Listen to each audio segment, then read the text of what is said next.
And welcome back. This is Roll NYC. I'm Dave. That's Rob. That's Kat. And thank you for joining us again for our 5th episode of our D&D stream. We've had a brief hiatus as life has thrown things in our way, as everyone obviously goes through, but we are back. So thank you for joining us again. As always, we appreciate all our friends and everyone who tunes in. If you're able to like the video, share with your friends, and ultimately subscribing to the channel helps us big time. If you're a fan of D&D and you know someone that you've always wanted to get them into, or just something like that, feel free to share it to them and let me know what you think. That being said, we are actually going to do a quick shout out. Rob and I, Kathy's is on her way, but have our new minis from our friends over at Hero Forge. I'll probably post pictures, close-ups of them later, so because I'm sure you guys can see it quite well. You're like a beauty influencer. Yes. Can you see it? There it is. Oh, okay. There it is. Yeah. But yes, our friends over at Hero Forge, they do awesome work. You can either print up minis that are just flat gray or black, that you can paint them yourself, or they recently started doing it where you can print minis in color.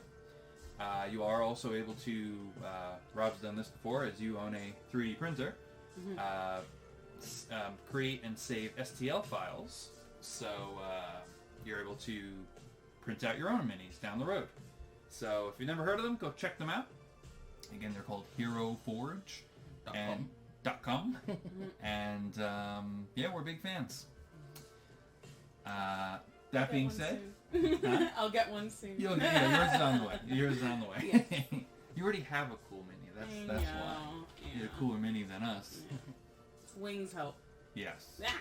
Yeah. And they're broken. Yeah. Even though they were a secret at first. Yes. Why does she got wings? Why does that human have wings? Why can that human see in the dark? That being said, I think we're ready to get into our game. So again, thank you for joining us. And if you've not seen any of the previous episodes, they are on our channel. I'll have a link down below to the first episode in case you want to join us from the very beginning. But that being said, our adventure continues with our intrepid adventurers, Dameon and Viladro. You are in the human elven city of Hearthmoore. Of course, we are on the continent of Norian, and you've come to this place to seek out the Xantus University. It's a place of higher learning. People sign up there to become students and learn magic, but also they teach things like history and science and mathematics. And yeah, it's not just a school of magic. It's not Hogwarts. It's not. It's got Hogwarts elements. I'm sure Hogwarts teaches math. They never talk about it. You just learn dark arts. Potions. Or how to fight it. Yeah, exactly. But yeah, so you guys are heading to Xantus University in order to do some research on your recent quarry. You guys have been hot on the trail of one individual that goes by the name of the Crow. You seem to have thwarted his plans here and there, and after hearing some talk of the grave and investigating the fact that he stole ashes of a long-dead lich, you're starting to put some pieces together, so you want to try to get some more answers from Xantus University. You arrived at the major city in the late afternoon, so the school, the university wasn't quite receiving guests, and I remember you said you didn't want to rush through it. Right. So, here in the town, you got in touch, Dameon, got in touch with a contact of yours, a half-elf by the name of Qatar. He told you some rumors, some gossip that's been going on, some potential jobs, and you picked out one where a man was accused, or really convicted of a crime that he claims he didn't commit. He investigated and found out that it was not actually the man himself. It was a creature called a doppelganger who disguised himself as the person in order to get the man locked up. You track the doppelganger and its doppelganger companion back to its lair, aka a rundown cottage in the middle of town. You slayed the beasts and found out that these things look like they've been picking citizens off for quite some time. So you've done the city of Hearthmoore a great favor. Did we get a reward from the city? They did, yeah. I think they both paid you. Oh, okay. How much money do you guys have?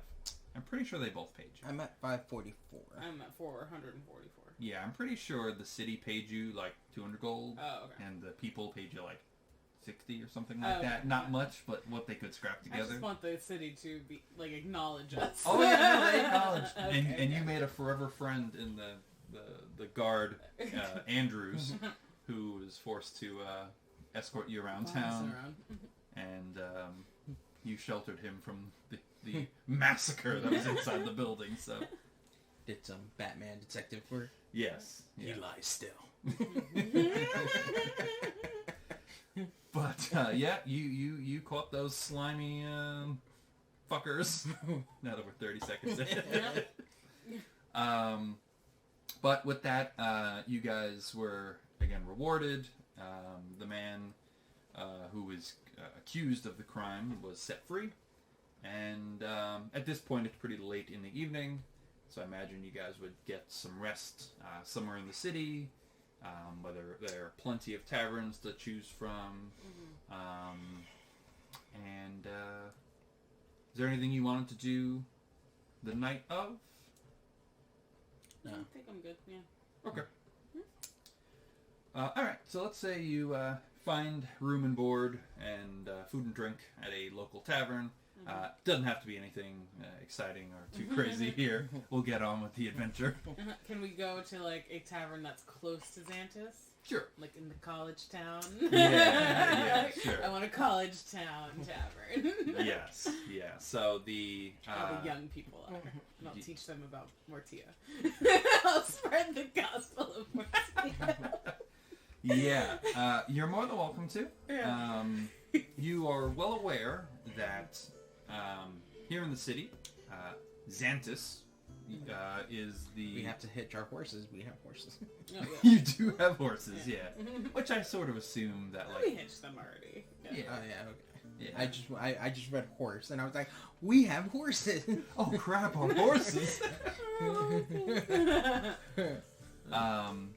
Yes, but you're well aware that Xantus is the god of the elves, as well as the god of arcane magic. So he is the prime deity here in the city. But obviously other deities are welcome, so you're able to go... I'm able to exist. You're able to preach your death worship to the college kids. I just hand out flyers. Everybody dies. Have a good day. Everybody dies. Have a good Everybody day. dies. Everybody dies. Bummer, dude. No, it's just everybody dies. But, alright, so with that, you're able to, like I said, get a night's sleep, hand out some flyers first thing in the morning. I have done the, open the quad. And Yeah, sure. Pitch up. With your coffee and your laptop. Good time. Is there anything you want to do here in the city before the university? I just want to challenge a group of locals to some hacky sack. Oh boy. Yeah, we're so in the college mindset. Sure. I mean, I'm okay with it if you want to roll for hacky sack. No, my skills are too honed. They wouldn't stand a chance. You would just break the hacky sack. Drink one of your blood hunter potions. Yeah. I'm ready for hacky sack. Whoa, bro. Yeah, I think I just want to get information first, and then I'll see, because I was like, oh, should we go shopping? I don't know what we need yet. Okay. So So. Sounds good. All right. That being said, you are able to make your way to the university. Again, there is a sort of like a public library sort of thing where it is open to people who are members of the non-members, non-students, non-faculty of the school. So your best guess would probably start there. Can't wait. Yeah. So the university, again, in this part of the town, you're in the sort of the best district of the city. It's called the Crystalline District, and again, the city has very an elven spin to it, even though it's predominantly still a human city. Lots of tall spires. Elves love putting towers and spires on top of everything. They're big into stained glass, so like almost every building has some sort of stained glass in the front of it or on top of it, letting light in. Pretty. Yes, yeah, they're very ornate. Ornate, yes, exactly. Or race, rather. Or Sure. People. But the university itself, again, tall, white stone, like almost like too perfect to exist. White stone structure. A few steps up to the large double doors that are, of course, open now. There are some people sitting on the steps. Some younger people of all shapes and sizes. Again, even though the city is predominantly human and elven, people from all over, even hell, outside of Norian, come to Xantus University to learn. It's quite a esteemed honor to attend the school, so you'll find people of all shapes and sizes here.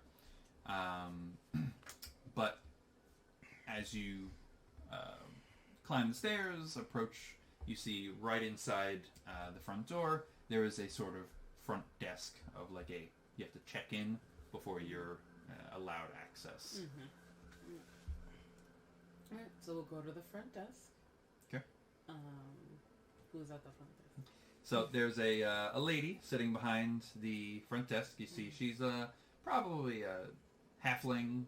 She's sitting down behind the desk, but you can sort of just kind of tell from her proportion she is small. She is small. Yeah. She's got gray hair, kind of in like these two like side like pigtails, and you said she's like holding on to her youth.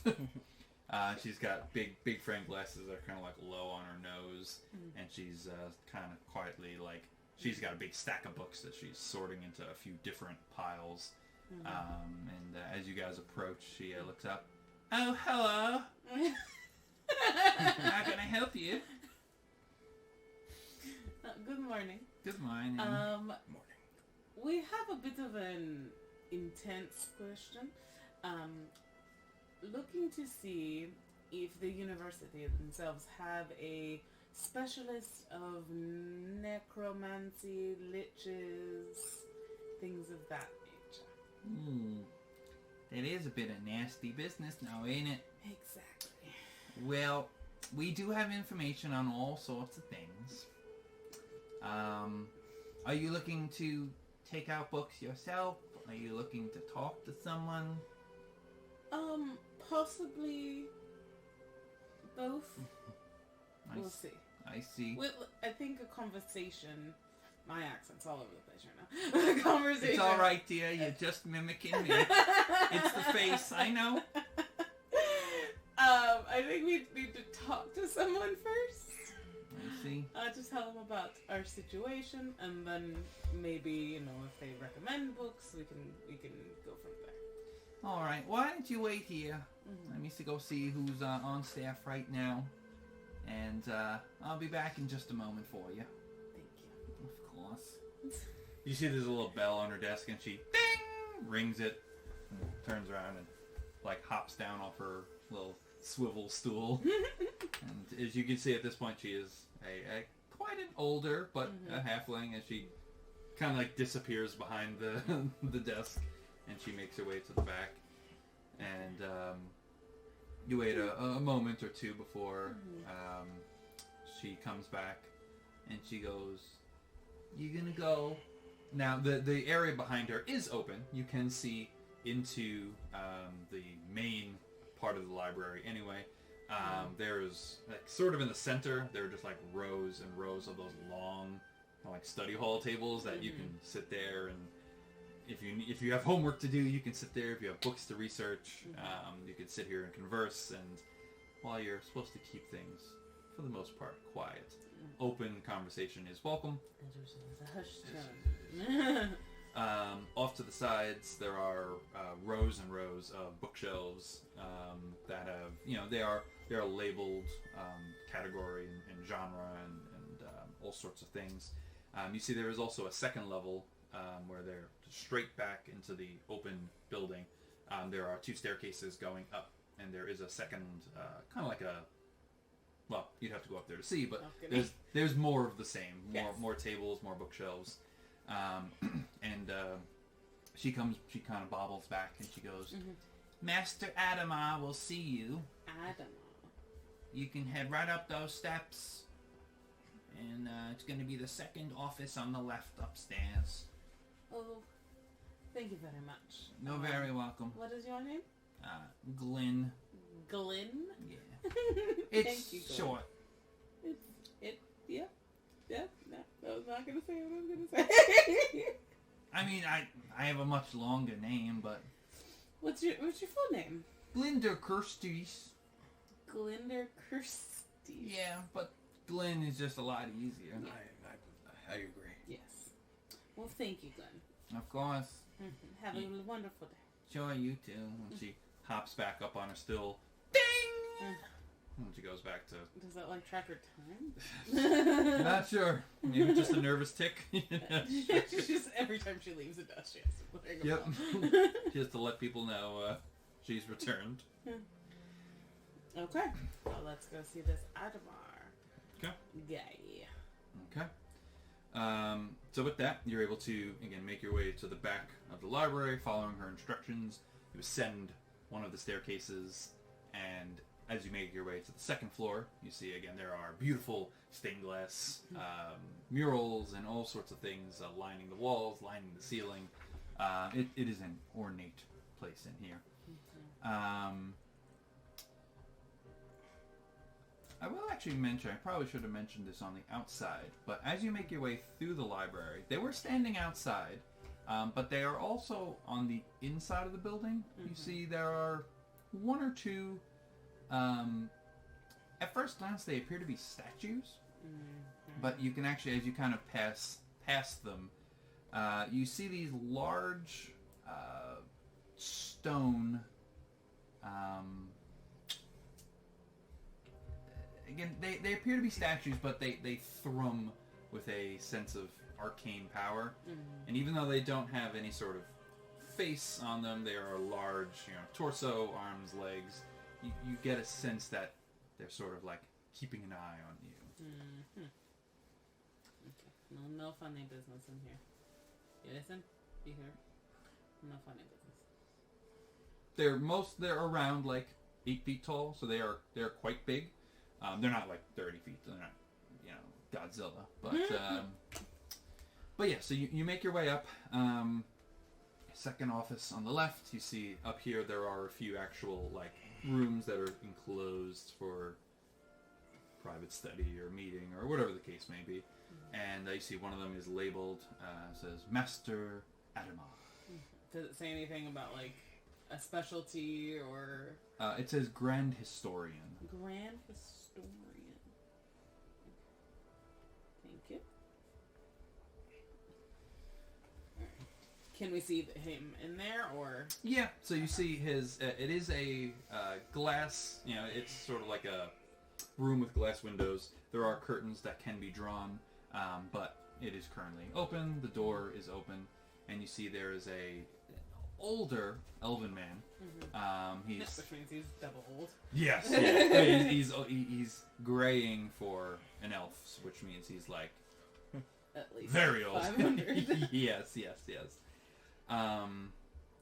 And he's quietly, you hear him actually like quietly like humming to himself as he's like writing in some sort of book. You can see he has 2 books open. He's writing in one, and you see there's a quill pen writing in another book, sort of like in tandem with him. That's cute. You guys both want to approach? How do you want to? I'll let Do you want to come in though? I'll let you take the lead. Okay. I Yeah. will. There you go. I'm just your bodyguard. Yes. You fill the role well. So I try, and I knock on something. Yeah, you can knock on the door, and like I said, the door is open, but he looks up and he goes, hello. Can I help you with something? Yes. I need to get my freaking accent down. I chose a very difficult one. You'll get there. Okay. Hello. Yes. We are dealing with a little bit of a situation. And we need the information in order to know how to proceed. So, would you mind us sitting and hopefully you helping us with this? Of course. Please come in. This is a house of learning, after all, and Exactly. if I can help the younger generation learn things that I've learned over my hundreds of years, then I would be happy to do so. Please do come in. Perfect. Would you prefer closing the door, or? Yeah. By all means. As you guys step inside, he kind of like waves his hand in the door. Doesn't lock, but like closes behind you. You see he puts his quill down, and like almost in tandem, the other quill lays itself down. And the book, he closes one book, the other book closes in tandem. And he goes,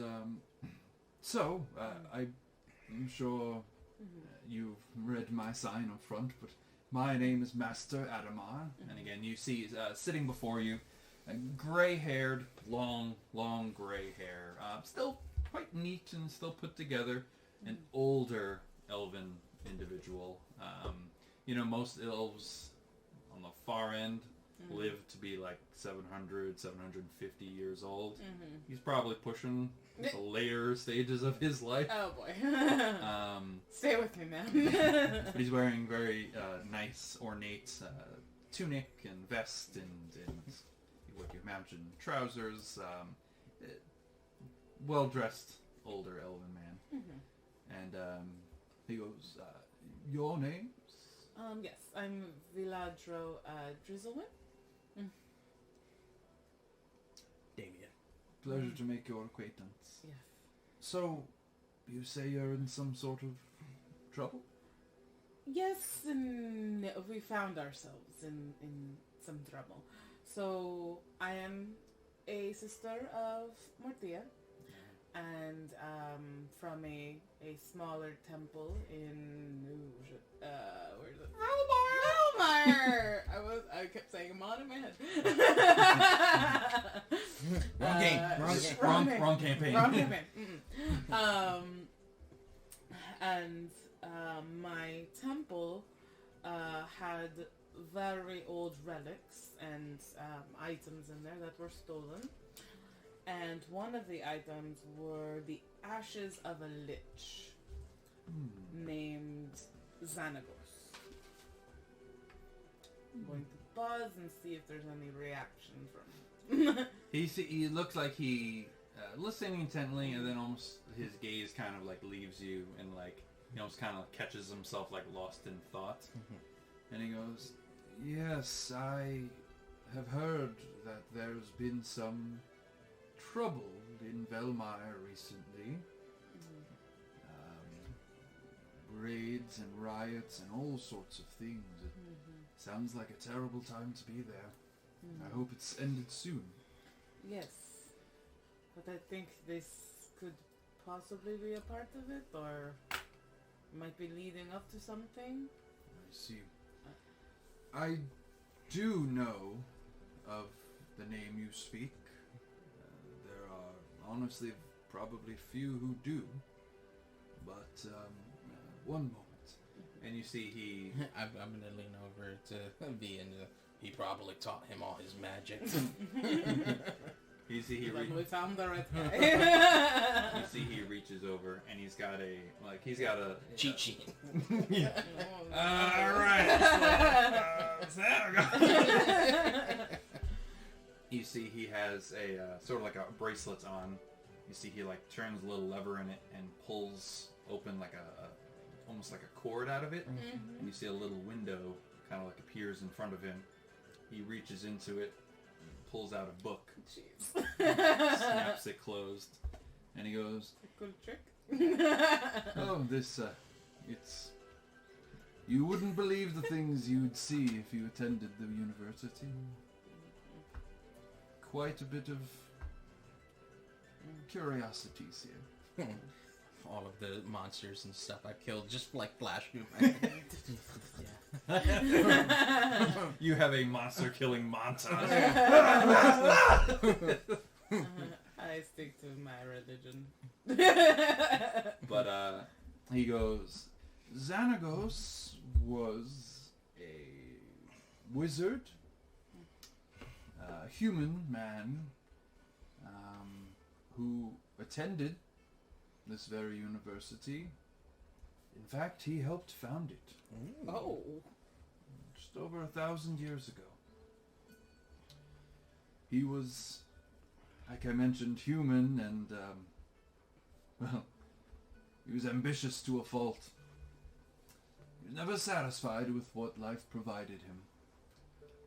He was a quick learner, and everything he absorbed, he always desired more and more. So the story goes, and you see at this point he opens the book that he, and this looks like a very old and not particularly like well read, not like a common book that people like pull up and like, I want to read about Xanagos, you know.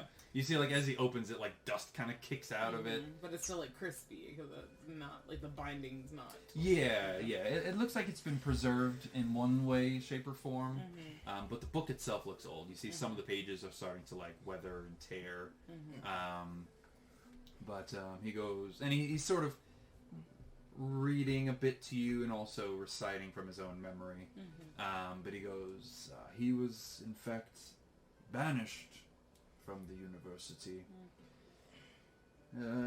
Why? It turns out he was in secret practicing dark, sinister magic. Blood magic, to be exact. He was exiled from the university as well as the city. He was stripped of all titles, honors, and rank, as he became quite a prominent student in his time here in the university, as well as the city. The story goes that he disappeared for many years, until one day he came back to the school, waged a one-man assault, killed many of the faculty, students, and eventually he left after, I imagine, his destruction was satisfied. And if I remember correctly, and he flips through the book, and there's a little excerpt, and he goes, yes, there was acolytes from your order who went and dealt with him. And there's a small excerpt about a 4 names lost to history, but 4 heroes of Mortia, who went and sought him out in his lair, and essentially gave him a what for? Yeah, found out upon reaching him that he had made himself a lich. That wasn't part of, like, no one knew that, but when they got there, they discovered that. They slayed him, and they destroyed his phylactery and consecrated his ashes before he could return to the phylactery. So that's the story of the the ashes, anyway. I've not heard that name for many a year, I must admit. You say these ashes were stolen? Yes, by someone parading around with the name The Crow. We followed him to so many names of places. Emmetsville. No? Yes. Emmetsville. And he had begun a ceremony there around the something of heroes. Mausoleum. Around the mausoleum of the fallen heroes. There.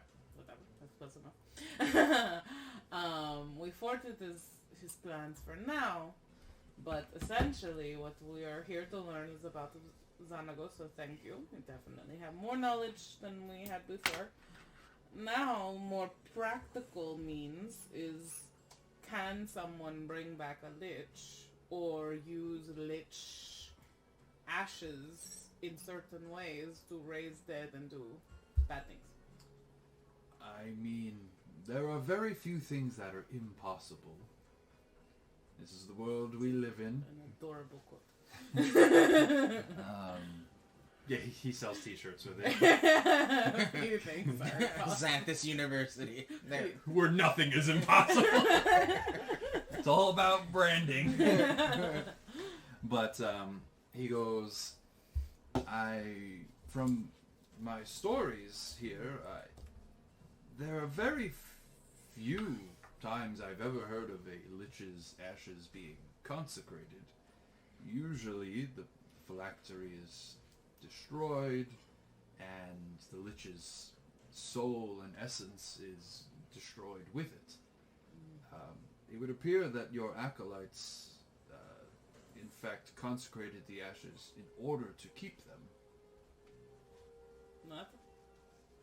Normally when the lich is killed and the phylactery is destroyed, the lich is destroyed. So does that mean that the phylactery wasn't destroyed? I mean, it happened years ago, even before me.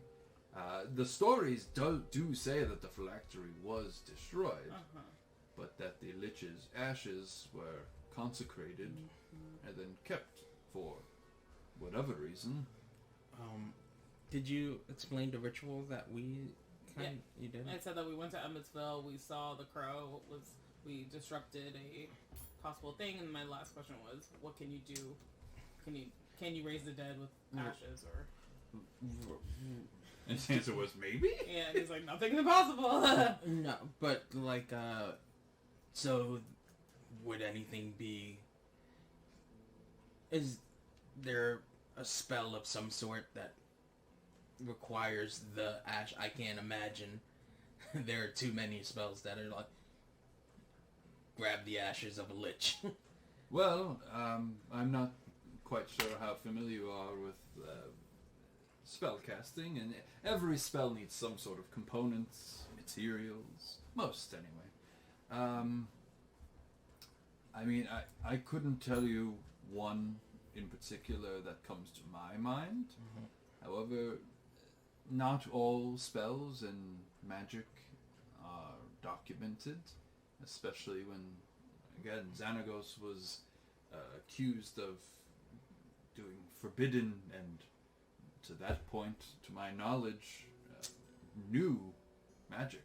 It was a perverse version of arcane magic. It was darker. So, to answer your question, I suppose most spells need a power source or something like that. I suppose the ashes could provide that level of power. I fear to think what they might be planning. Have you gone to the guards about this? Not yet. We're a little bit sticky with the guards right now, only because the crow has... framed us. Well, yes, exactly. So, in Emmetsville, the groundskeeper was working for him. So he was in cahoots with him, thus we killed him. I see. So we are murderers, I'm sorry. But when the ashes of a lich are being thrown around and possibly being used to raise the dead, I think These are dire circumstances, Yes. indeed. I do say you came to the right place to gather information.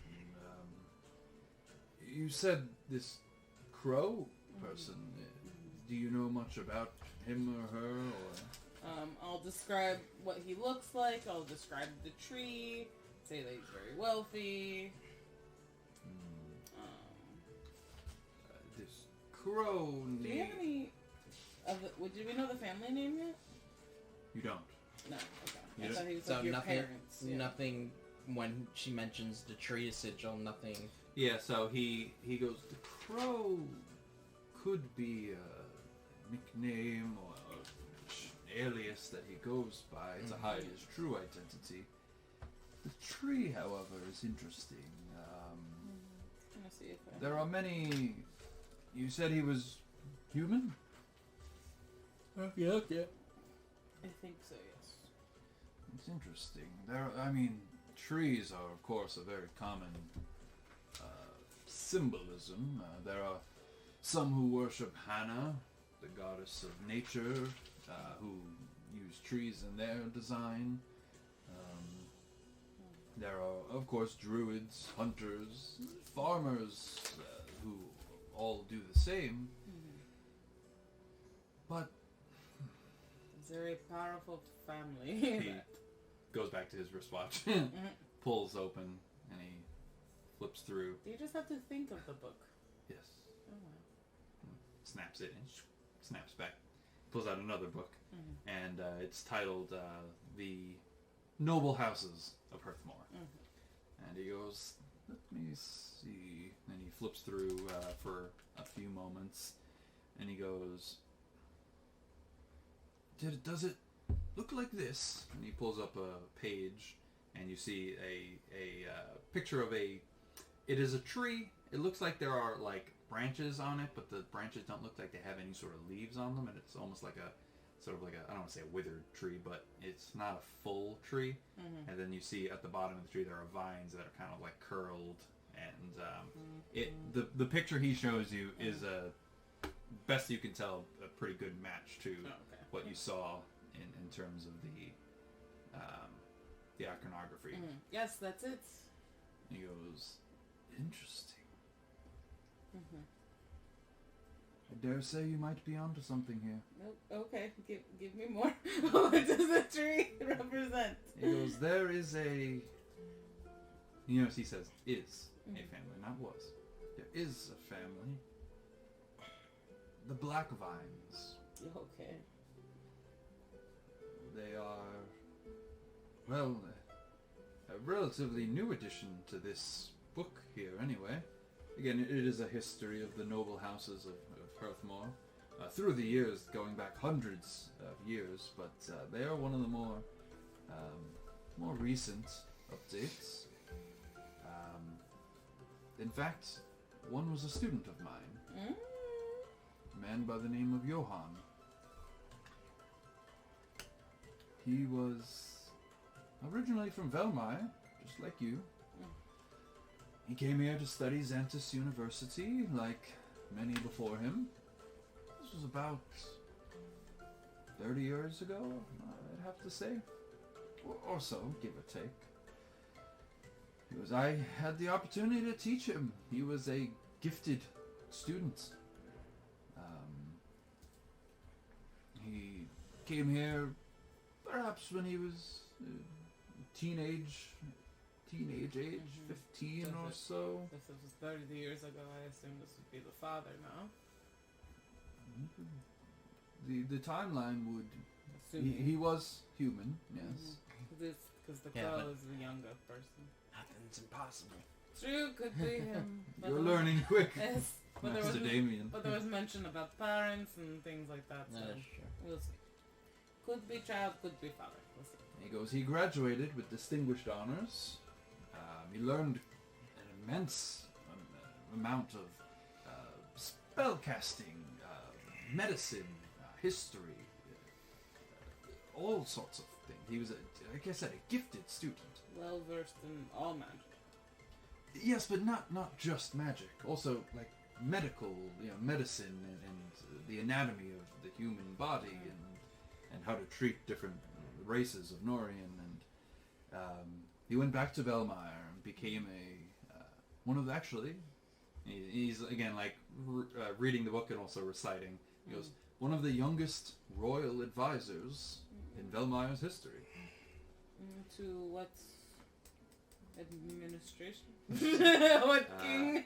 So, you would know this as a resident, but he goes, the ruling family, for hundreds of years anyway, have been the Hearthmoores.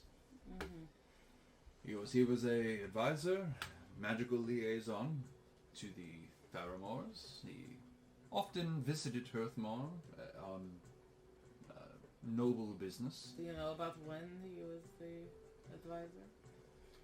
Yes, so he kind of looks down at his notes. He graduated at the age of 29, and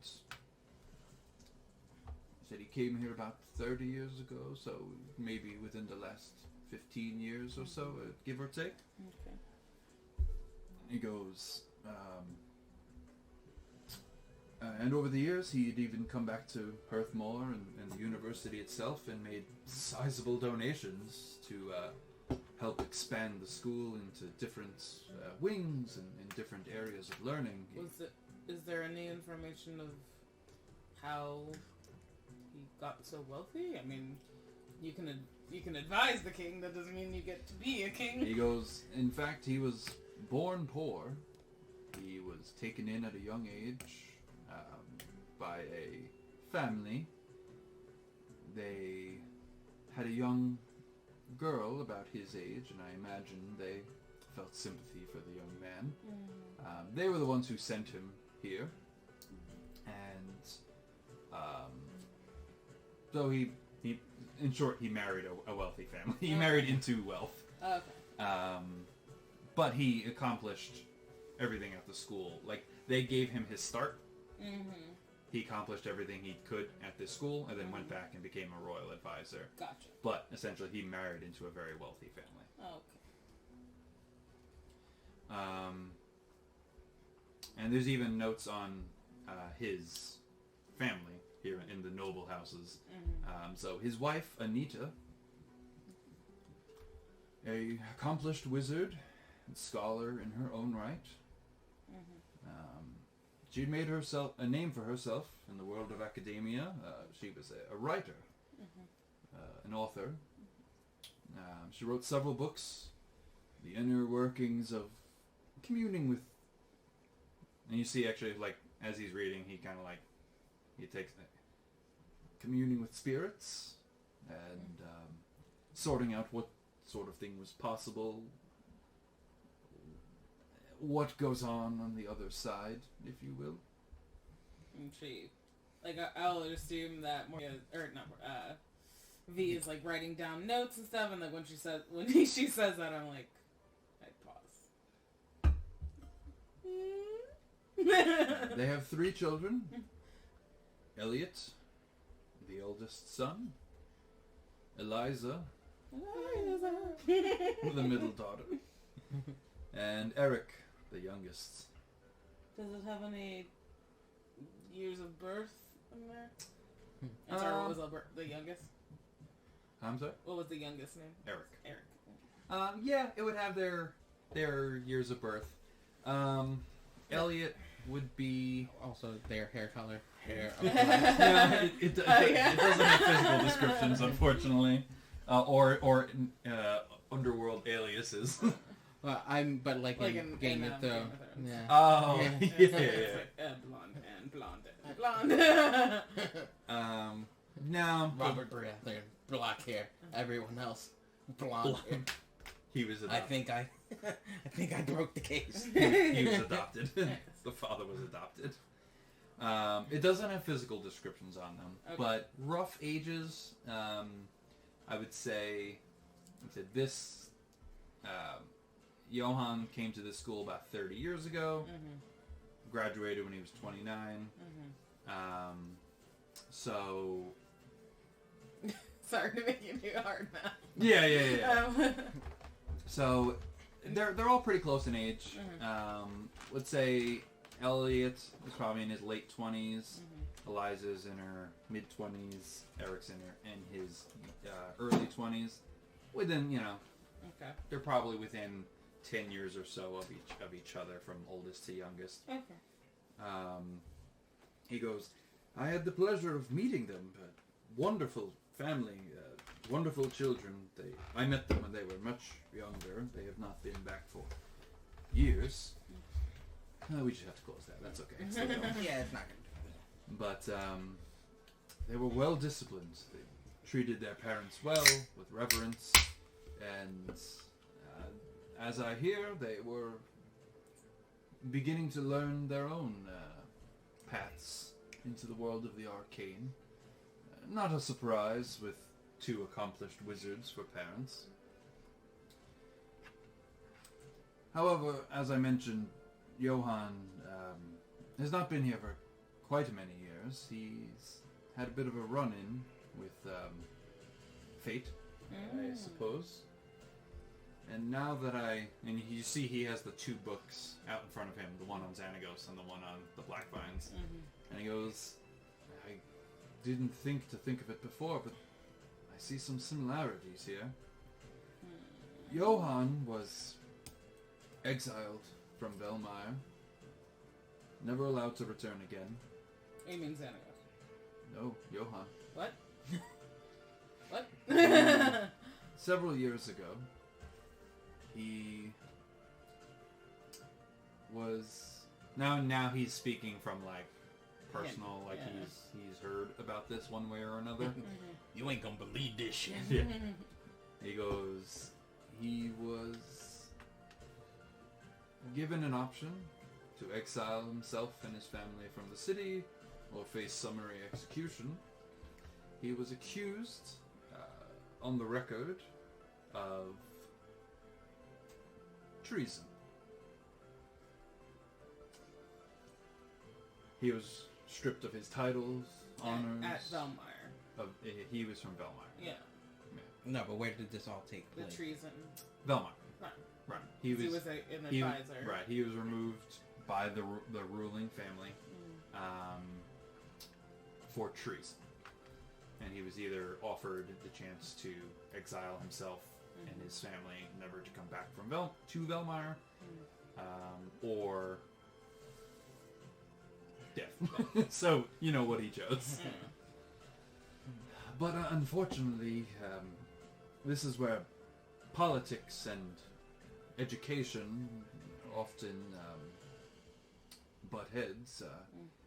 Unfortunately, we're only able to learn what we are told, not always the truth.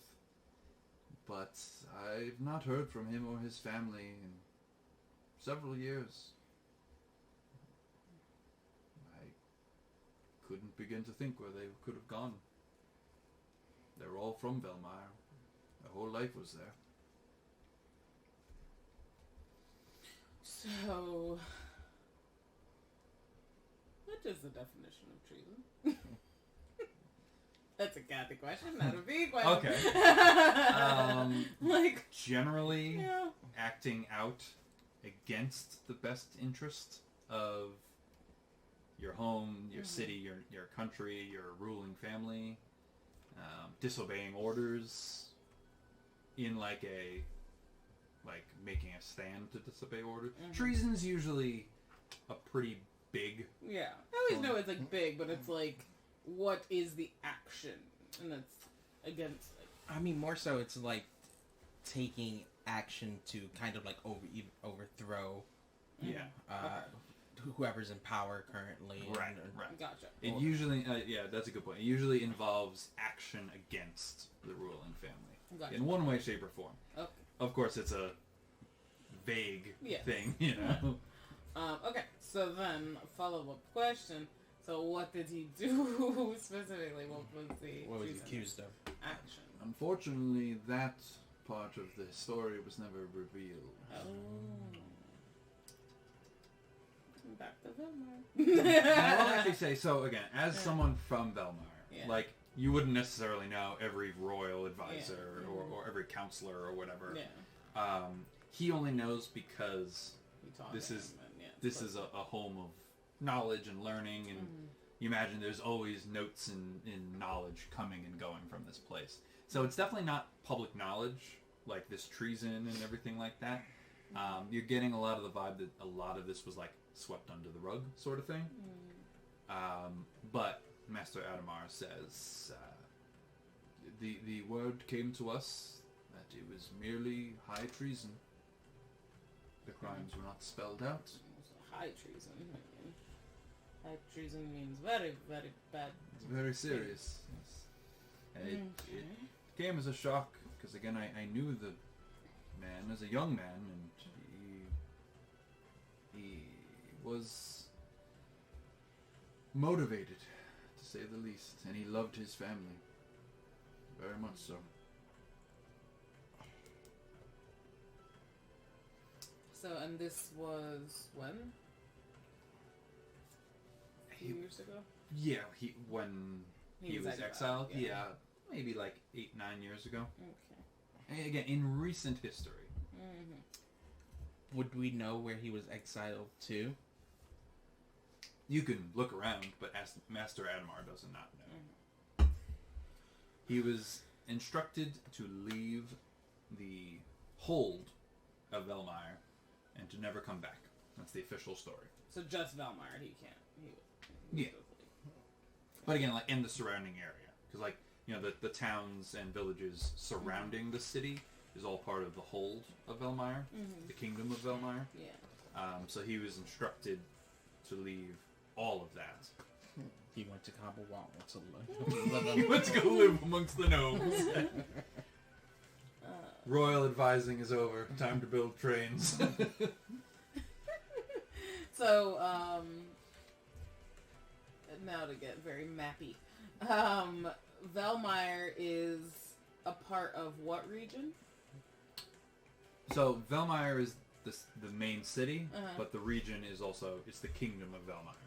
Okay. So it's pretty much like that, the little rectangle, like Yeah. it goes up to I see. that road, Fort Freehold, Silverlock Prison, Yeah. like no, Silverlock's north of that, but Bayward, Bryce, The Black Hall is included in that too. technically Black Hole's not there. Yeah. Oh, sorry. Why is it on there? I know why. Gotcha. So technically, there's not, that's not in there. Okay. Swept under the rug. Yep. Yeah. We definitely got to go to Port Slay. Yeah. We've never been there. Yeah, I don't know what's there. I have to check my notes. Make it up. I've got notes. Something's there. Yeah. No, you have. Someone is there. You have extensive notes. Okay, cool. I just wanted to say, like, he had to escape that rectangle, essentially. Yeah, he could have come legally. He could have come to Hearthmoore. Yeah. He could have gone up to Westcaster. He could have gone to Foxburg. He could have went down to the Elven Lands. Could have gone to Turok. Yeah, could have lived with the orcs or the Dragonborn or the dwarves. Definitely went to Kabawal. He could have left. Yeah. He could have left Norian. Yeah. Because there is a world And that's out there. And there's no trace of that, like, even in that book. Yeah, his formal history Yeah. ends with his exile. Yeah. Okay. His family's exile. Alright. So, a wizard family, a magical family, was exiled and is possibly tied to these ashes of a lich. It would break my heart to learn because again, I can't say enough how he was a good student. Good student with bad intention. I mean, Do you have any records of that class, and does any of these the students that were with him? Do they work? Is there any work here? I mean, I suppose I could do a bit of digging for you and learn could.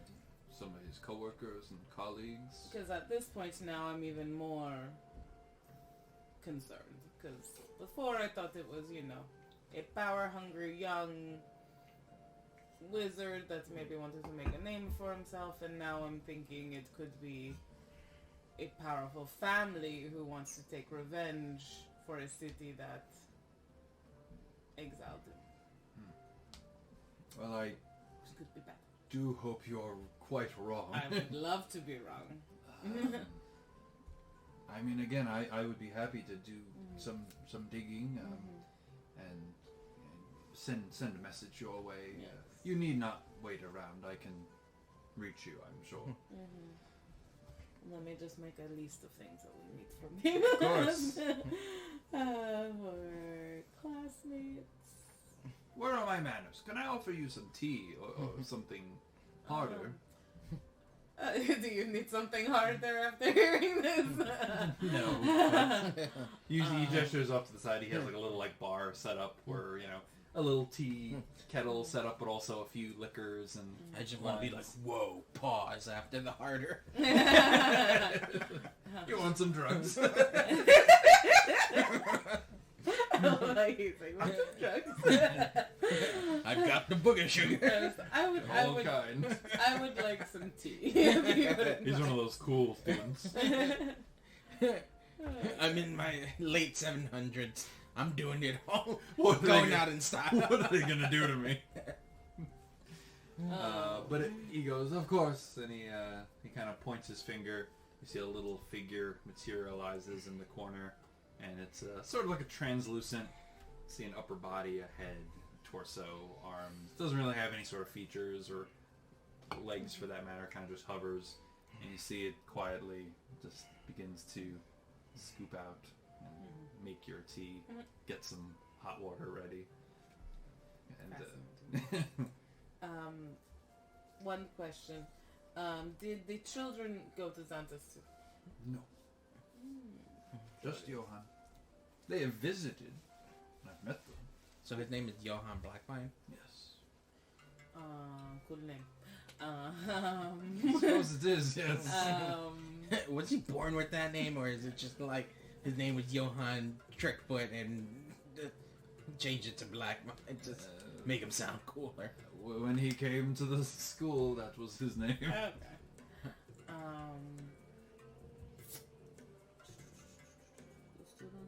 They didn't. The students weren't rejected or anything, right? They didn't attempt to. Get in. His children? Yeah. No, they never sought out. Anita went here?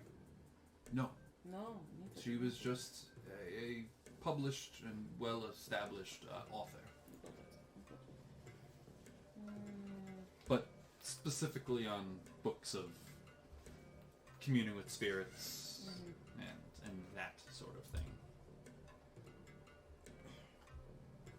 She was a medium, essentially. A published medium. Do you would I be able to check out books, or how does it work? Of course, yes. You're Is there any restrictions on taking out books about liches and bad magic? certain things would need a master's.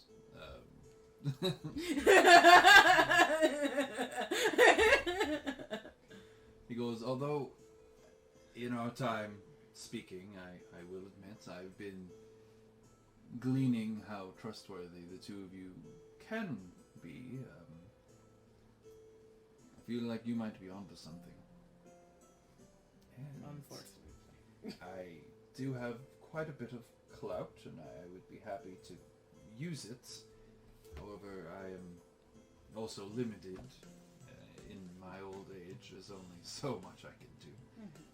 Yes, I think I can help you with that. I think you were wise to bring this information to us.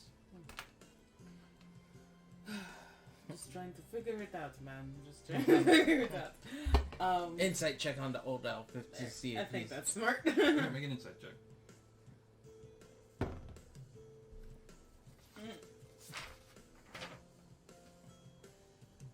Do I have insight? I do have insight. 12. Okay. He seems like he's been pretty forthright since you've met him. You've certainly shared a lot of information Yeah, with him. I thought about that too.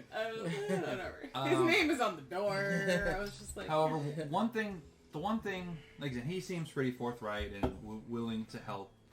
Upset that, this sort of thing could have happened to Johann. The exile, but also what you're sort of, I don't want to say accusing him of, but sort of pinning him to. But the one thing you notice, there's a desk behind him with some more books and that sort of thing. And you didn't give it much thought before, but you actually noticed there was a quill writing as this conversation's been going on. That's really the extent of it. And not like he's not writing and the quill's following him. The quill has just kind of been like writing on its own. So, could be related, could be unrelated. There's also a invisible man making tea as it floats over. Thank you. Doesn't make him. He waves his hand and just kind of disappears. He has some tea himself. You didn't want any, did you? Well, I'll have to summon him back then. One more, please. So if we could get the names of anyone who may have gone to school or was a part of Johann's class, and if they work here or where they are, any close ones that we can talk to. Any public spells about that, or any dark spells that involve lich ashes, if there are any that he can find. General spells about raising the dead, or anything about raising the dead. Anything else you want to know? No, I think everything else we're gonna have to kind of dig for. Yeah. I mean, if there's anything about the trial, but you said that it was kind of just like... Yeah. I think we'd have to go to Valmire for that anyway. I don't think we have. Maybe. If we want to. Absolutely have to. What was the name of my contact in this hellhole again? Hell... Hearthmoore is nice! I know. Qatar. I will say, actually, you've met him, you've worked with him. I have Qatar. Yeah, quite a few times.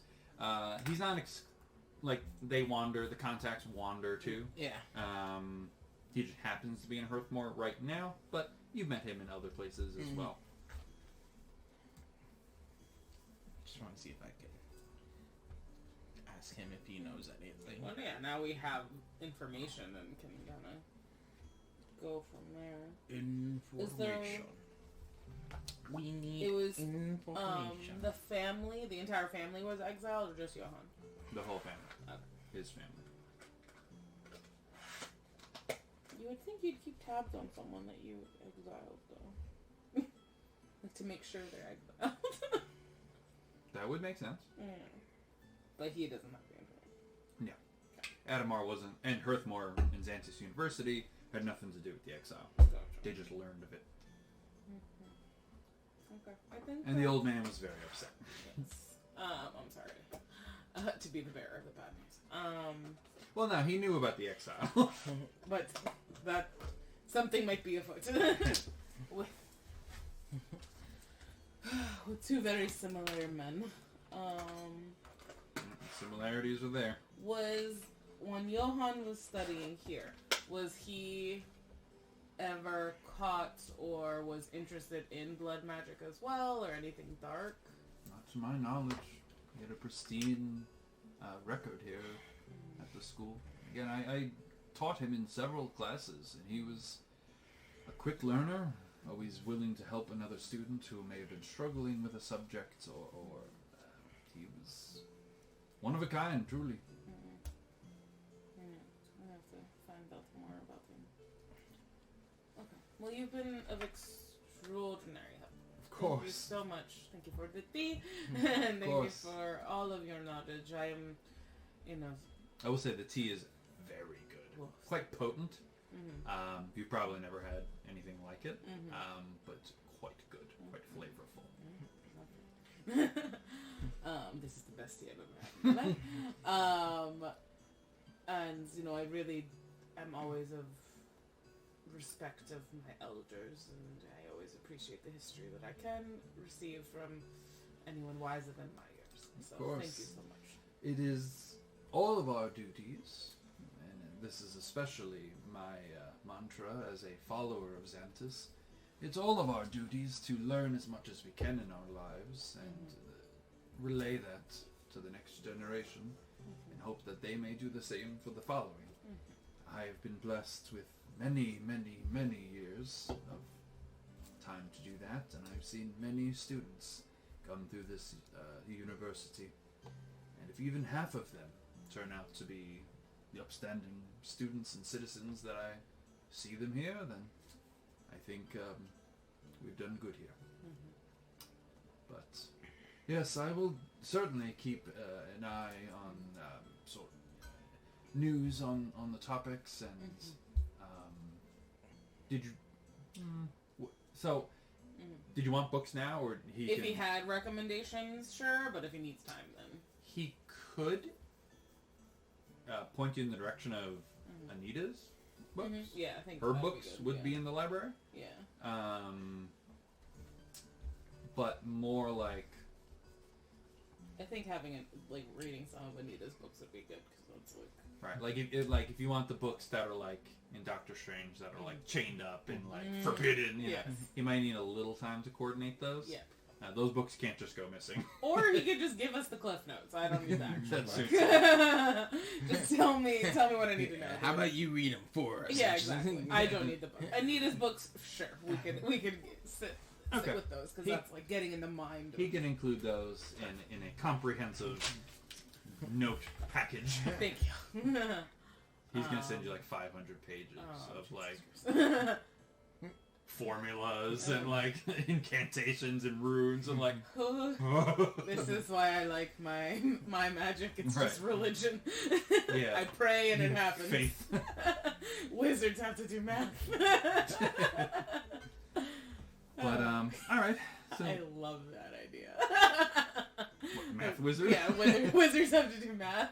But all wizards have to know how to do math. Yeah, pretty much. But clerics just pray and it happens. Faith. Druids just worship grass and do and turn Just into animals. grass. Just grass, yeah. Just grass. I like that. But with that, he'll rise to his feet. You see he has a little trouble getting up, but he still insists on walking you out of his office. Because it was a pleasure to meet both of you, and I hope to have more information in the coming days for you. Thank you. Thank you very much. Appreciate it. Of course. Good luck, and I'm sure we'll be in touch. be safe. It sounds like you're in the middle of quite a story here. Exactly. We shall see. Maybe adding it to... He noticed the page. I didn't know the scroll, right? Right. He was looking for it. It's like, maybe we'll add another adventure to the history books. Of course, there are always scribes looking to tell the tales of those who have come before us. Yes. Okay, good day. Good day. Good talk. Bring it in. So, okay. So I want to go to Anita's books. I want to go. Okay. see Anita's books. So pretty much, you go back downstairs. You go talk to Glenn. She can point you in the direction of the section where they are, and I'd say you'd have authority to borrow them if you wish. Usually, the books aren't supposed to leave the university,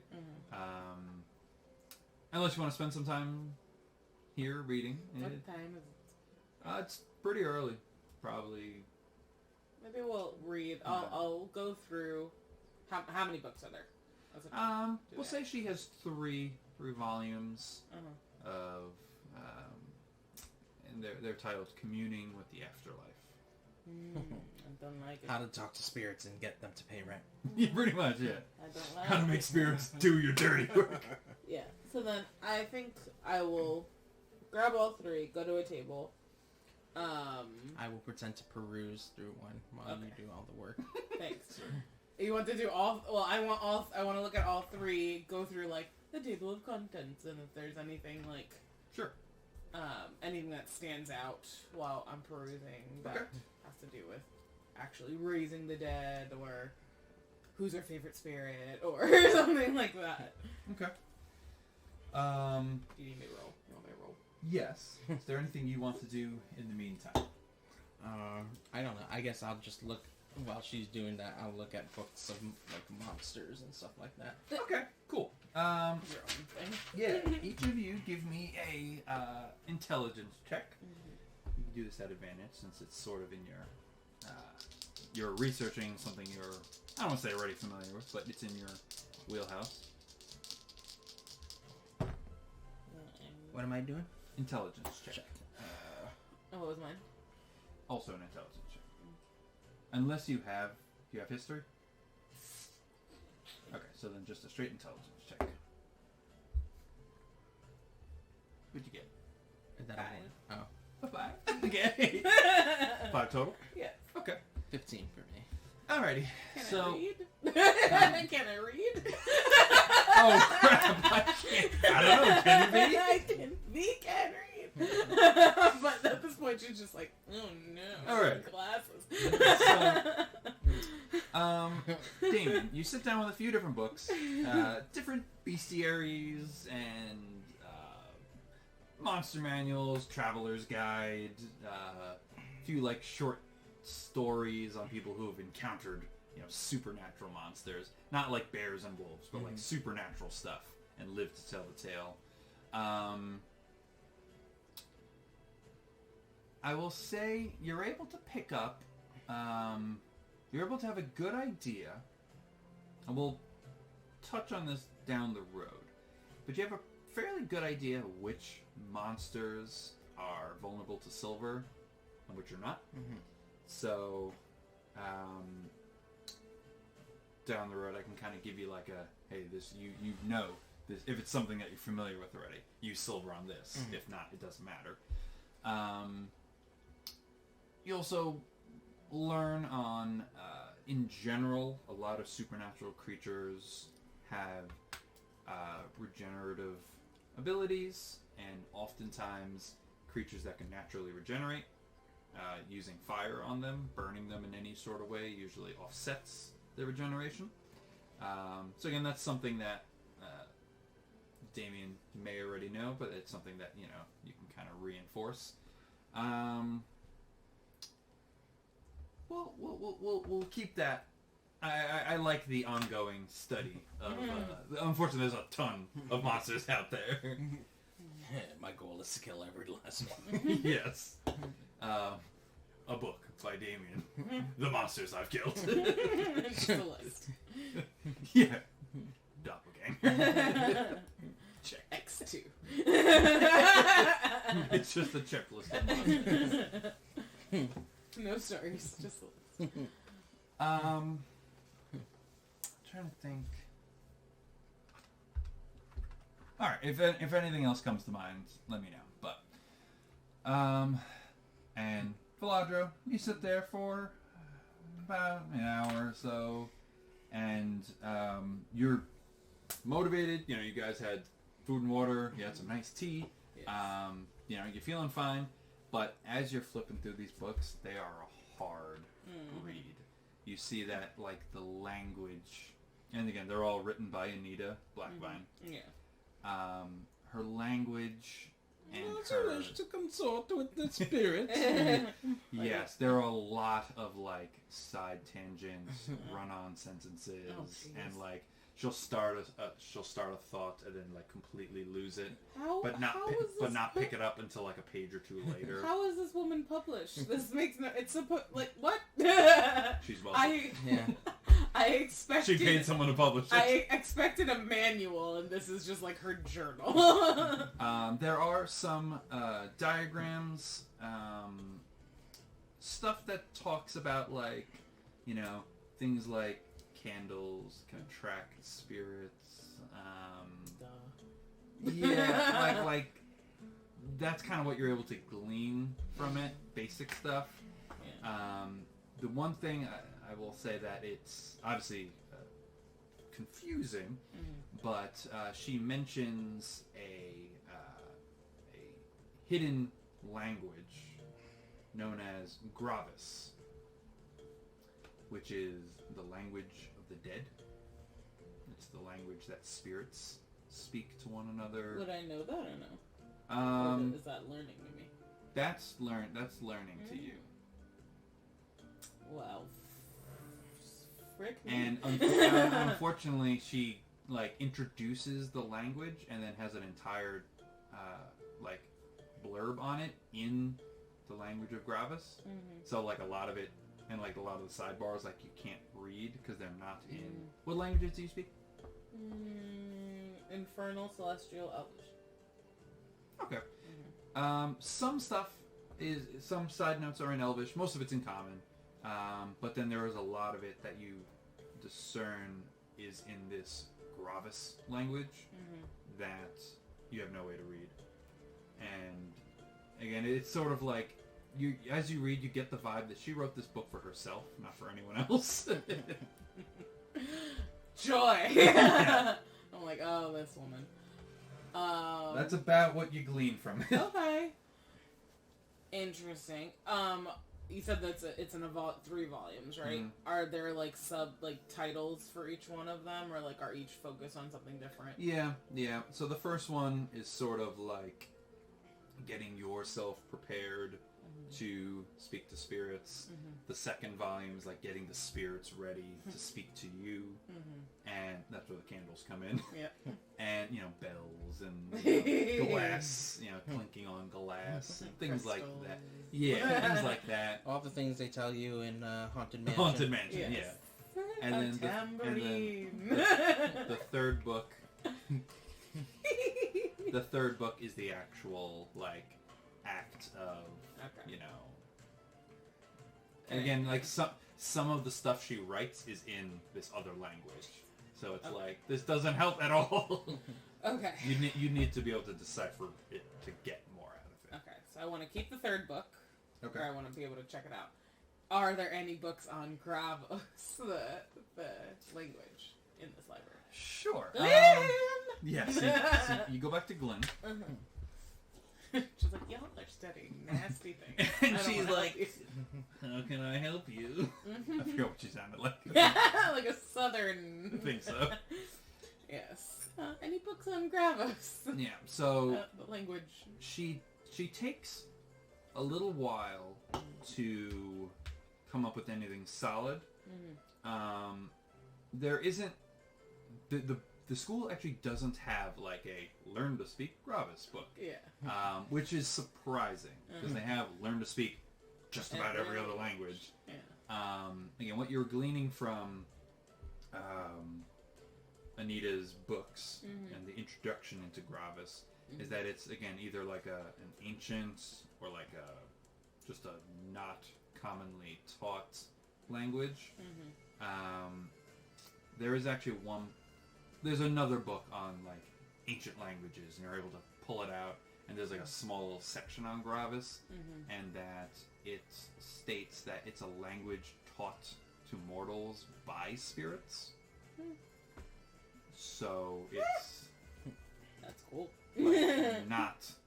I mean, obviously, once someone learns it, they can teach it to someone else. Yeah. But and of course, speaking with spirits is very difficult. So not everyone can just do that. But after reading these 3 compendiums, you can. But that's really the extent of it. It's sort of a mysterious... Like the fact that she's writing in a forbidden language, not forbidden, but a secret language. Yeah, a language that barely anyone is either just like an intellectual flex, or there's something Afoot. else going on. Something dark side. Yes. Okay. Very curious. Okay. So I will ask to borrow Anita's third book. Okay. And there's no other books about Gravis. Not really, no. Okay. Like I said, you find like 1 or 2 books on like ancient like languages that might have like a sentence or 2 on Gravis. Okay, so then, all right. Yeah, so then I'll just take Anita's third book if they will allow me. Yeah. Sign away like half my life, I guess, as down payment. Master Adamar is able to give you the again. He can't promise you like Forever. no. I'm talking about like forbidden. like real deep magic books, but you can have a sort of like cookbook on speaking with spirits. Sure. Cool. Confusing ass. Yeah. Okay. Cool. Good luck. All right. Okay. So I would now like to go to a Mortia temple. To be like, the fuck is going on now? I probably really have to go to my home temple, but I'm just gonna start here. I'm like, hey. I have learned things. Is there anything you want to do? I don't want to hog the day. At some point, I would like to see if I can find Qatar again and see if he knows anything or he knows someone who might know. Do you want to split the party? No. Okay. We never split the party. Yes. Okay. So where do you want to go first? Talk to your friend first. Yeah, let's just see if I can find Qatar. Okay. Playing the guitar. Yeah, the guitar. Playing the guitar. All right. So you depart. You're taking the third book with you. You said it. Okay. So you depart from Xantus University. You feel like your head's sort of like pounding from trying to absorb the dense layer of information that was put in front of you. You step out back into the city.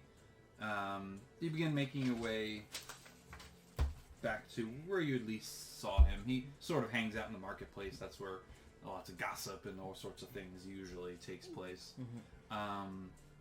And eventually you do find him. He's currently like at a stall, kind of like pretending to shop, and just again like you catch him like eavesdropping on some people. But you come up, next to him, and he goes, "Hello, my friend. How you doing?" I'm good. I heard that your work ethic has not slowed down quite a bit." Not at all. Thank you for the heads up. Of course. I'm always happy to help. What can I do for you? I dropped him 5 gold. Just Thank you. Of course. You see, it's one of those things he wouldn't ask for it, but it's a nice gesture. You want to stay on the good side of the informants. And you want to get the good jobs, not the hey, there's something going on down in the sewers. Oh shit. Literally. There's a man. There's a garbage monster in the sewers. There's a man pissing on grass he should not be. Go take care. Go kill him. He goes, what can I do for you? You already looking for more work? More information right now. Are you aware of a person named Johann Blackvine? Goes. The name sounds familiar. He's not of Hearthmoore. No, he's from Velmire. Was he the one who was recently The treason.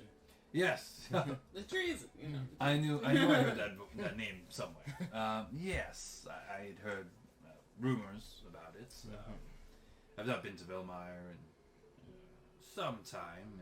It's a shit city, as I mentioned before. Sorry again. But why do you ask? Well, we know he was exiled. I was wondering if you could help me find where he was exiled to. I see. Or where he is now.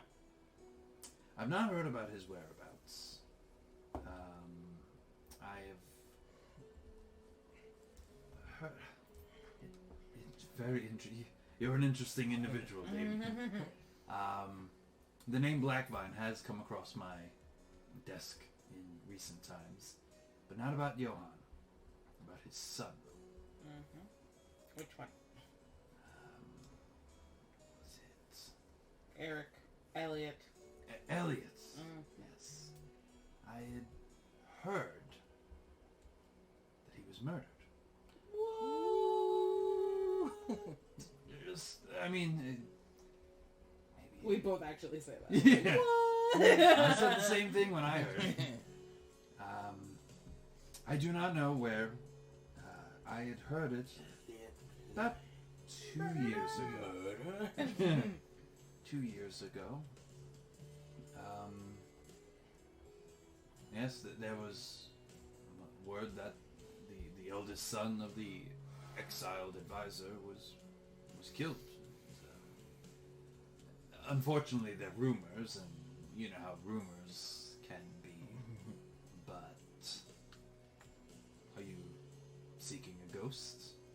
Well, honestly, I don't know what I'm seeking right now. I just need some more information to make the puzzle become a little bit more clear. Let's see. I'm trying to think what you've told him in the past. Did you tell him about the crow? Oh, no. Yeah, I don't think you have. You just came here looking for work, right? Yeah. Okay. But I will gladly relay. We will gladly tell him everything. Alright, so we're going to a tavern. I got some shit to tell you. Yeah, you could pull him over to the tavern and sit down with him for a little while. And You want to read this book? no, I really It's don't. like so small. It's really I can't have a candle in front of me. Oh my God, this but he sits down with you. He's talking, and he goes, "Yeah, and that's not. I've not heard of the father in quite some time. Johann, that's right. Yes. I had heard the oldest son, Elliot, was murdered, and there are rumors that if you start talking to him about the crow, he starts to kind of like put it together with you. That the crow is Eric, is his name, the youngest. He goes by the alias. Apparently, he was always had a fascination with the birds when he was young. Whatever. What a creep. Yeah, I suppose. Stupid. Everyone has their thing. And I've heard the crow around town. Not so much around here, but that's coming and going.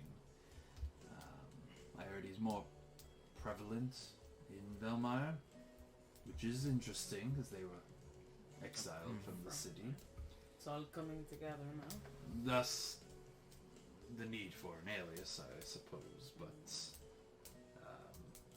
I could certainly keep my eyes out for more information. Eyes and ears, of course. He's never caused me any trouble. He's never done any sort of harm to my business, so I've sort of left it alone, but I'd hate to see something come of one of my favorite clients here. What does, when the crow does pop up here, what kind of activities does he do? I've heard where he goes. Vandalism and theft usually follow in his wake.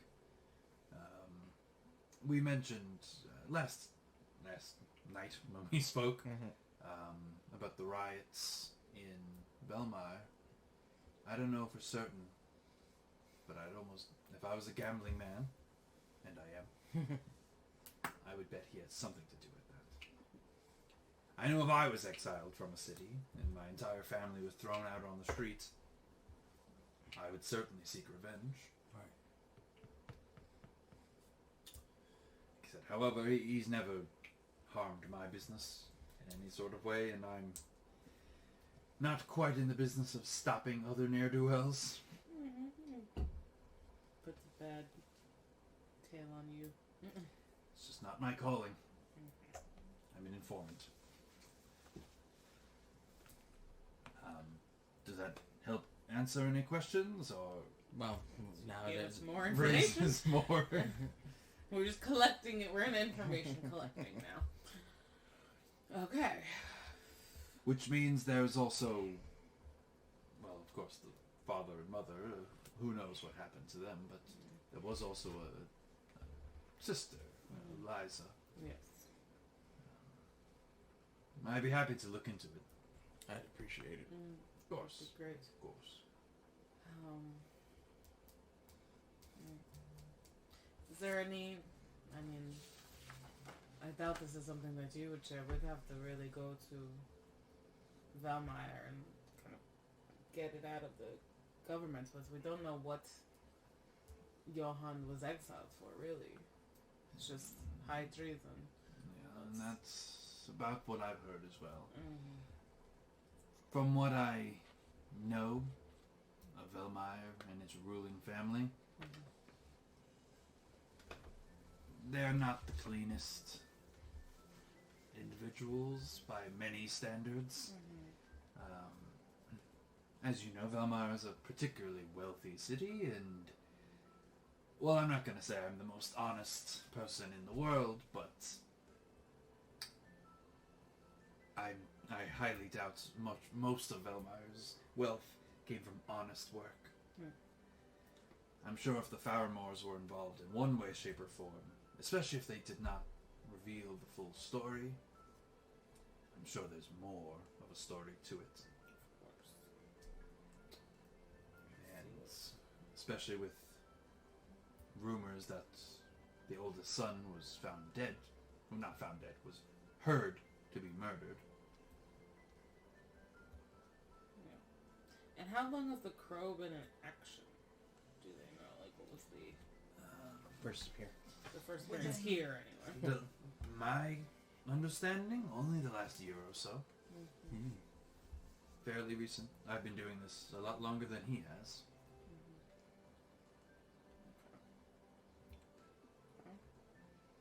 From what I hear, he always works alone. Doesn't really follow the same network that you follow. He hired, in Valmeyer, he hired some just, like, mercenaries to help him. And he also had an underling in the groundskeeper. That's true, yes. And in your church. He had a sort of man on the inside in your church. Yeah, so he uses who he needs. Right, but in your experience, you know, the guy in church died. That's true. The headmaster was killed. Yeah. And Well, we he did that. right, but But he didn't care. He didn't Like, check him. lift a finger to Right. help him. Yeah. He sort of defended himself. Yeah. And then when he felt like the fight was over, Yeah. he left. And you're not sure what happened to those 4 mercs, but Hope they're okay. yeah, they got some money, so Yeah, they're fine. that orc's probably I'm still sleeping. Sure, they're sleeping. Heavy sleeper. Is there anything else I can help with? Currently, no, but as soon as you can get that information. Of course, Yes. I'll work on it. And so again, I imagine you have a network of informants as well as like messengers, and a lot of the information that gets passed along is not necessarily stuff that you want like getting out. So he can definitely get a message to you. Cool. Okay. Now I want to go to a Temple of Mortia. Sounds good. So you're gonna head straight there. Yeah, I think so. Right? It's early. Yeah, it's Yeah. probably by this point. You know, you sat down with Qatar a little bit. Probably like 1 o'clock. Yeah. You've been spending, you know, most of the morning and afternoon pursuing this. But yeah, so you can head over to the. There's a single chapel, similar to yours. It's not particularly. It's not in the university, you know, the Crystalline district. Not quite in the marketplace either. It's in more like the residential area. Again, this place doesn't pay particular like rah Mortia. It's more of a like you can go here for like if that's your belief, or for services, that sort of thing. Yeah. But yeah, you can kind of go find it. It sort of stands out. It's, you know, it's still a stone building, but it's Gothic.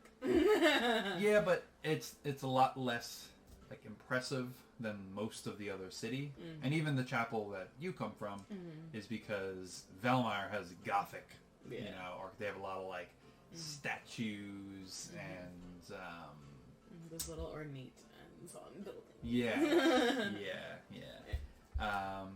but yeah, you can head on in, and it looks like it actually just has like a single building. It looks like there's like a small chapel with maybe a few rooms in the back. You imagine that's probably where the brother or sisters might reside, if they even reside at the building. But the doors are currently open. It looks like there is actually, when you arrive, there is a service going on. You want to participate? You want to wait outside? What do you want to... I mean, I don't mind sitting in service. You want to sit outside? I'll sit in service. Yeah, so we'll go inside and like sit towards the back. Okay, sounds good. So there is a man, half elf, we'll say at this point, and in very simple white, black robes. We'll go with black robes. And you sort of catching the tail end of the ceremony, where he kind of concludes that, you know, life is difficult, life is meant to be a challenge, we all lose people along the way, but in the end, Mortia has a plan for everybody, and it's our duties as faithful followers of Mortia to play our part to make Norian the best version of itself. Yeah, so along those lines. And there's maybe... Tithing bag. Yeah. Tithing. Yeah. Alright, now give to Mortia. Empty your pockets. There's probably about like 9 people in here. It's the chapel probably only maybe fits like 50 at most. Okay. It's a small building. Yeah. This is only probably It's a like Tuesday. Yeah, it's like middle of the week, midday. But you know, there is definitely a place to give to the church. There are places also just to like, you see people leave like flowers at the foot of the Mortia statue, or you know, small things. Light a candle. Yeah, little things like that. Not everyone has to necessarily give money. But like I said, with that, the ceremony sort of ends, and it looks like the priest of Mortia looks like he's going to sort of stick around and get ready for the next one. Yeah. Alright, so wherever the tithing basket is, I will drop in 10 gold. Okay, there's one at the front. Yes. Let's say the front when you first enter, and then there's also one at the back of the church, like closer to the altar, that sort of thing. Yeah, I want it closer to the altar. I don't want it So to you're be gonna drop stolen. 10 big gold pieces in there. 10 big gold pieces Okay. in there. Do you want to do it like low key, or do you want to like make let him know you're? I'm still trying to figure out who Viladro is. Yeah. Because she's like, all right, everyone must play their part and do their part, and then she's like, I'm gonna fucking murder you. I'm sending you to Mortia. You murdered Headmaster Jolodar. Yeah, I was impressed. If you are messing with undead and pulling spirits out, like, you are pissing me off. Like, that's the ultimate offense for I hear ya. V. She's just like, no. You did not pull that ghost out of his slumber and bring him here to fight me. So We found the pain points. yeah, that was that. So Every good DM needs to know his player's pain points. like, Or his character's pain yeah, points, the more character. so. No, Not the I'm play. also like that. Don't you mess with ghosts There you go. and spirits. So yeah, so that's where the anger comes from. Like, I mean, she'll kill for defense and things like that, but like, it is nasty when you're doing something like that. She gets very, very upset. So this whole campaign was just very triggering for her. So the whole like, she's not gonna flaunt that she did it though. She'll drop the 10 gold in there. She'll light a candle. Say a little prayer for you. Hey girl, checking in. Bye bye. And go to the priest. Okay. And kind of just like introduce herself. I don't know. They probably don't know each other. No, you never met this individual. He's half elf, very short hair actually. Not uncommon for humans, not uncommon for half elves either. But usually, they like to lean into the elf part. it depends. Sometimes they lead more into the human side. Sometimes they lead. Some people are just born looking with like more delicate features of elves or more heavy features of humans. Pointy ears, big old nose. Yeah, so he's got like a crew, like crew cut short hair. He still does have pointed ears, and he's young-ish. Maybe a little older than you. He's not ancient. Not another Master Adamar. But sees you and he goes, He sees. "Oh, it is very nice to see another sister of the priestess of the faith. Nice to meet you. My name is Brother Christor." Christoph. Almost. I Yes. wrote Christoph and then changed it to an Yes, thank you. He's very nice to Christor meet from Hearthmoore.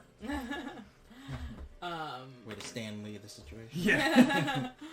I definitely enjoyed your service. I was happy to catch the tail end of it. Thank you, of course. You know better, I'm sure, just as well as I do, that we have to shed light on our dark faith. There are some people who do not understand where we come from, and I don't have to preach to you. Yes. I'm sure.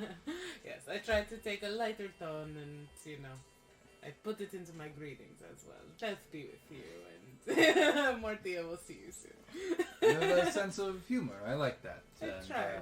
he also acknowledges the fact that you are wearing armor and have weapons on you. Yes. And he goes, and it would appear that you bring Mortia's faith to Norian in a way different than I, which I respect that. Thank you for your service. Yes, I've been called to service in a different way than most.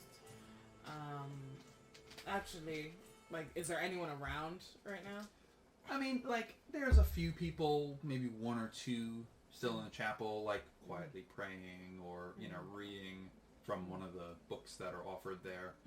No one looks like they're particularly, taking an interest in what two priests have to say with one another. Yeah.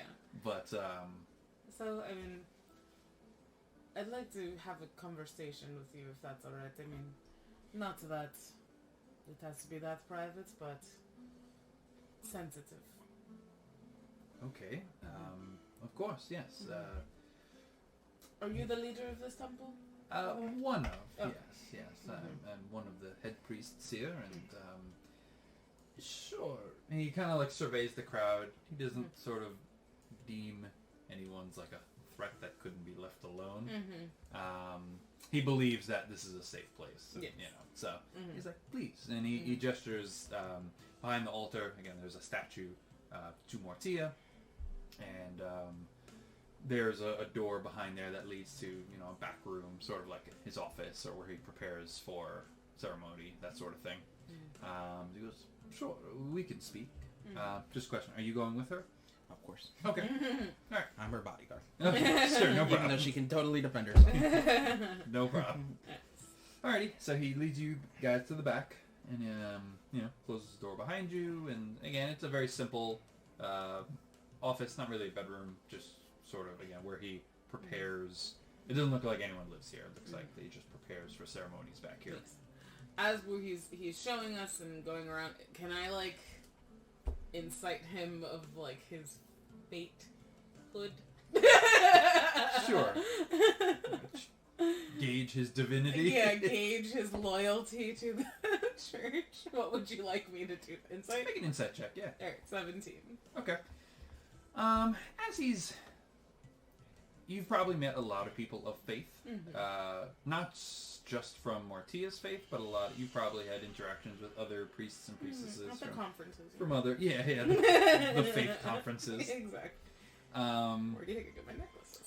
Yeah, exactly. Especially with you having other deities. Yeah, exactly. You probably at that point have done ceremonies for other, like alongside priests of other faiths quite often. Yeah. You get the vibe that he seems genuine in his belief and his delivery. He seems like a fairly normal. Again, he's probably only slightly older than you, which makes him young for a half elf. Yeah. Because they are generally longer lived than humans. Yeah. But he seems very like he's like reading the pamphlet.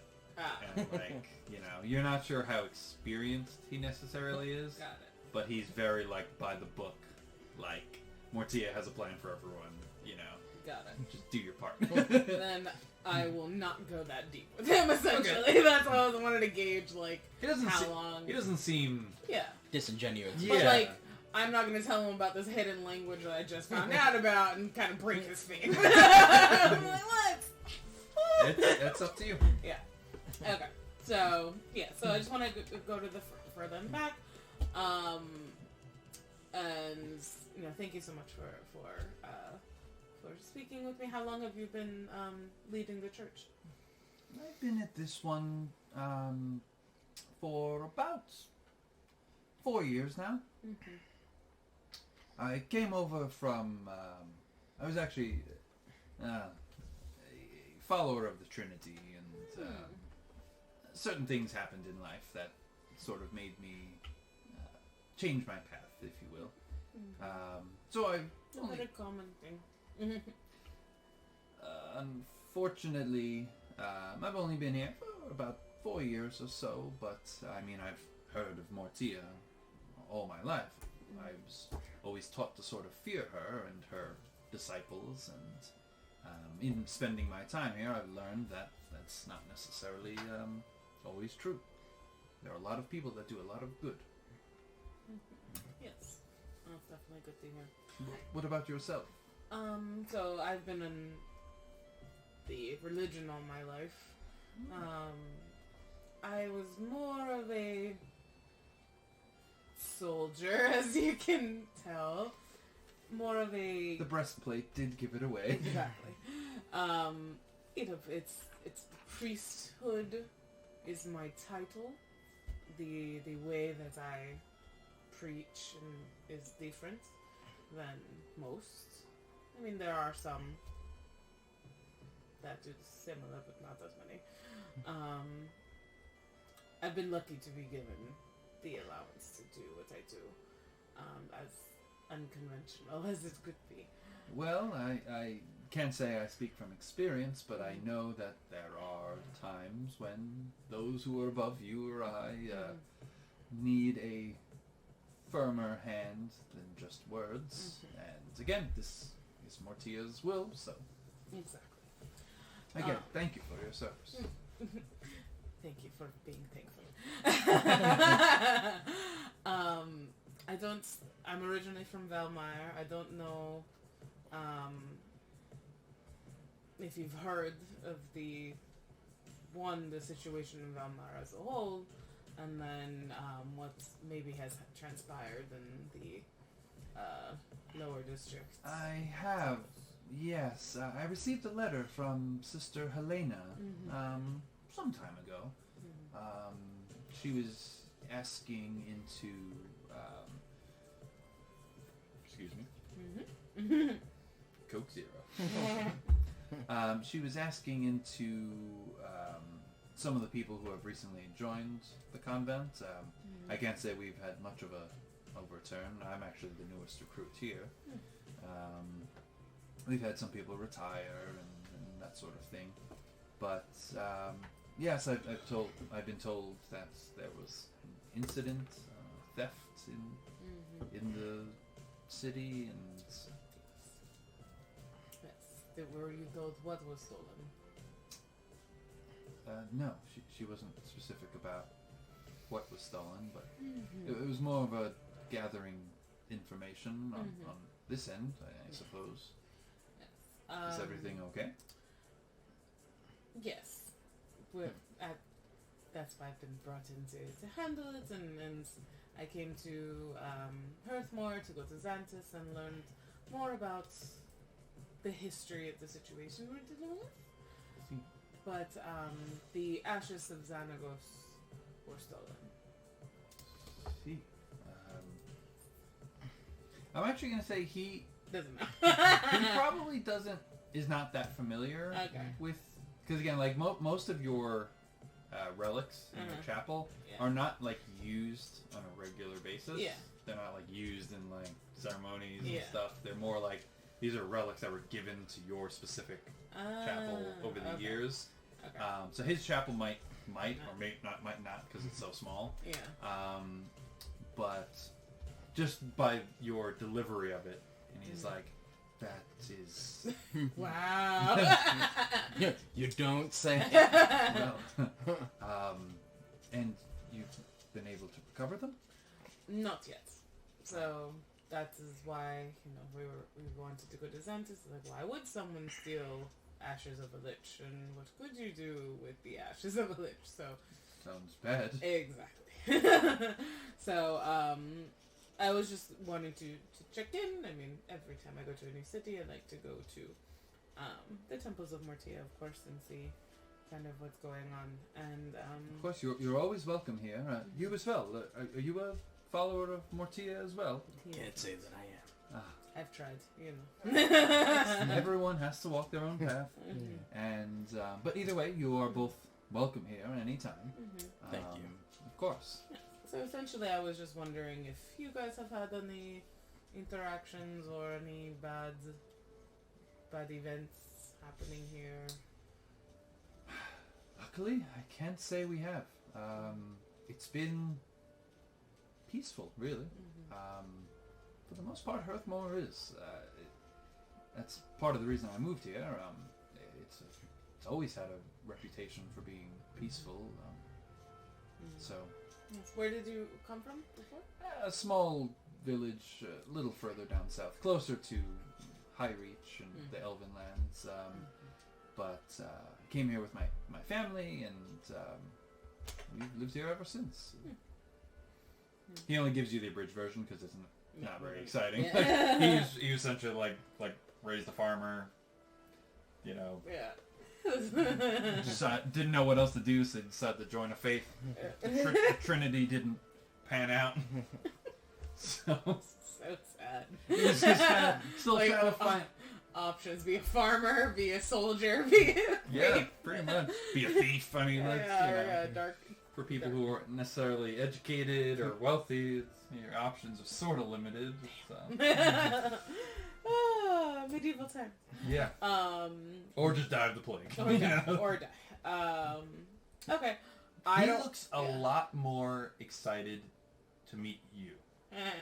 Like, and every now and then he'll ask you, like, so where did you get your training? And like, nothing like too deep or personal, but like, he seems more inspired to meet, like, because again, I imagine in your faith, there are like the priests who, still obviously pull a lot of weight and have a lot of say, but then the enforcers of the faith, like, you don't want to cross, the battle. A death priest. Yeah. A priest who claims they have death on their side. Yes. Well, it's very, very sweet. With a scary looking bodyguard. Yeah. Well, he's very sweet. Very. Oh, you flatter me. Yeah. So I don't want to go too heavy with him because, like, I was looking for like an elder. I wanted like who is. I keep forgetting I can add a +1. Dude. You rolled one die today. Yeah, but it would have been 16. 16. Yeah. Well, then in that case, right? So much more knowledge now. You know everything that requires silver to defeat. I just want to take a pause now and just be like, where is like the headquarters of Mortia? That's a good question. I don't know if we ever. I would probably say in Westcaster, because Emmetsville is a prominent town to Mortia. Ultimately, it's I mean, you've been It's there. just a graveyard. Yeah, it's a large graveyard with a small town attached to it, just for the people to live there. But the Vatican City, if you will, you know, Yes. would probably be in in High Steel.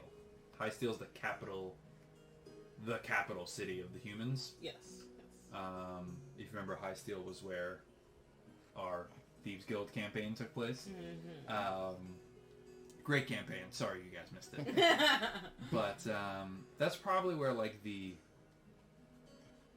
Vatican City. Pope. Yeah, that's probably where the Mortia Pope Tia Pope Tia. would be. Okay. Because like, So, is that a place we want to go to then? I mean, I have now learned very big things. I've learned that there is a hidden language of the dead that I did not know existed. This bitch is talking to spirits and stuff when we're taught to lay them to rest and don't bother them. And she's just writing books. I mean, I'm sure there's other books too, but like that pisses me off. And then this is like their family is doing shit, so it's like, I don't like what's happening, and I want to go to the top of my religion to figure out what's happening. So, yes, I want to go there at some point. For now, I still want to stay close to the wizard. I want to get more information. I want to stay close to the wizard. Yeah, but this temple, this Brother Christor is not what I was looking for. Unfortunately, I'll Hearthmoore is not the town for Mortia. yeah. So I will sign whatever he wants me to sign, or Sign my Bible. take a selfie with him, whatever he wants. You got a fan. Yeah. One fan. And yeah, like I mean, I'll also like, I mean, I don't have any divine intervention yet or anything like that, but I was just like, I'll just pray to Mortia, and just be like, why am I learning things that I had not known, like, or like the language thing hugely, like why is there a language that I didn't know about? And of course I know like people like claim to talk about spirits and things like that, but like, what is this meaning? Like, there's this woman who is writing about, like, I've never, like, it's not like she's a Mortia, is she a Mortia follower? Like, how, like, what is happening? My head is exploding! Whenever we, like, call it a day in-game, I wanted to see if I could just take a stab at the book. Okay. And, I mean, you're welcome to sit down in the church and, you know, crack it open. You could do it, you know, when you, like you said, when you find a place to rest, you can always crack it open before you go to bed. Technically, you have the rest of the day, so you could do whatever the hell you want. Yeah. Where is my... So yeah, I want to, like, essentially see if I could pray to her and get a nudge or something. Sure. Give me a candle go out. Give me a religion check. Alright. You know religion, right? Yes. Okay. I made sure to get that. 18. Okay. So you, correct me if I'm wrong, you sound a little upset. Yes. Okay. Damn it. What else did you find out that you can have? I didn't... No, I can only pick 4 potions that I can brew, and I can only brew one of them a day. And the one that would have helped me right now, I can't brew it, so at all. Try tomorrow. Oh, you don't know it at all? No, yeah, Okay. it's not. I have Night Eye, which gives me dark vision. You've had a strength one. Yeah, I think that's potency, and then I have alluring, which makes me more charismatic. Okay. And then one that makes me more dexterous. Okay. There's one that specifically gives me more intelligence. More intelligence. Okay. Yeah. That's cool. And then you can't make that until you level up, essentially? I guess at some point I will be able to add to that pool of things I can craft. Okay. And how many I can make a day. Right. Because right now I can only... I know 4. I can only make 1. Make one, right. Okay. But you take a few moments with you want to like be in, like near the altar or near like one of the like statues within the Near the altar. Okay. Yeah, so you voice your concerns, voice your frustration, honestly. Yeah. You feel like you're rightfully, you have the right to be frustrated. You know, you're a faithful follower, and you know you do everything you're asked and need to, and there's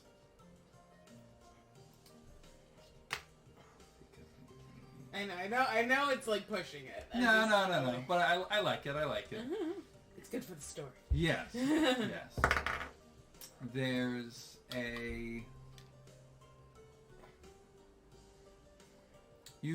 So near the altar, you kind of look over, and you see there's a mirror, part of like a mirror in front of some candles and that sort of thing.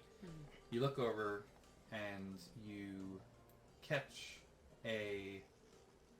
your own reflection, and for a split second, you could almost swear you see some sort of figure, kind of like hover like over you. Kind of like put a hand on your shoulder, kind of like a there child. But almost as you blink, you know, you turn around, there's clearly no one there. You feel like you're heard. You're heard. Yeah. She left you on red. I know it's mysterious ways that I don't understand everything, but. Dang, this is frustrating. But, did you want to... yeah, I'll take a crack at, like, reading the books and see what I can understand. So, at one point, maybe a little while later, like I said, you're welcome to spend all day at the church if you want. It closes at night. But at one point, you come over to Viladro, and you ask for the book, and as you go digging through the pack, you reach out, take the book, hand it to him, and as you kind of like you put your pack on the desk, you see the pack sort of like falls over on its, you know, and maybe just a little top heavy. Yeah. And what comes rolling out onto the floor are these 2 or 3 parchments that are sealed in like, you know, a leather, you know, board binding. They're the letters that you got off of Headmaster Jaladari several days ago. Well, that. Again, the bag kind of just like tips over in itself. The letters pour out. Nothing else falls, breaks, anything like that. But but you have your Thank you. book to investigate. Thank you, Morty. So you're giving a crack. Okay, so give me an intelligence check. I didn't know what you were doing with this. I'm opening the book. Oh. And you're slamming the chest. And I don't know anything. Because that's a 10. A 10? Okay. Better than me. At least you can read. Okay, so what you're able to gather more than... First use of dice jail. As you look through the book, it's a heavy read. Again, it's difficult to get through. You find yourself like reading through, and then there's like a reference to something that's happening later in the book. So then you go ahead to where, like, you know, consult page 82, and you get to 82, and it's talking about something you haven't read yet, and it's like, what the fuck? What in the name of choose your own adventure? Yeah, exactly. Choose your own spirit. However, at one point, you find yourself reading an excerpt on the process of binding spirits. Ooh. The way it's intended is that there are certain candles, ingredients you can use to attract a spirit, and then use something to keep it there so you can have more time with it. That's sort of how it's presented. But from what you're learning of these people, and especially as someone who, like, dealing with spirits in general is binding them is worse. Yeah. It speaks of one of the components are, and there's actually a little drawing of it, are little purple crystals called soul stones, which are used to keep spirits once you've summoned them. Again, so you can have more time with them. I forget which of you grabbed it, but they look a lot like the crystals you got from Headmaster Jaladari. If you remember, he had that small little box tucked away in his armoire. There was two. There was one missing. Oh, right. But there were two in that box that you took. Yeah. So at this point, either I don't know who had it in the inventory, but you could mark down 2 soul stones. Okay. Now that you know what they are. You share this with me, correct? No. Absolutely. He tears the page out and eats it. I'm writing It's like- soul stones. I'm like, I don't like this. I don't like this. I don't like this. Okay. Is that all he learned?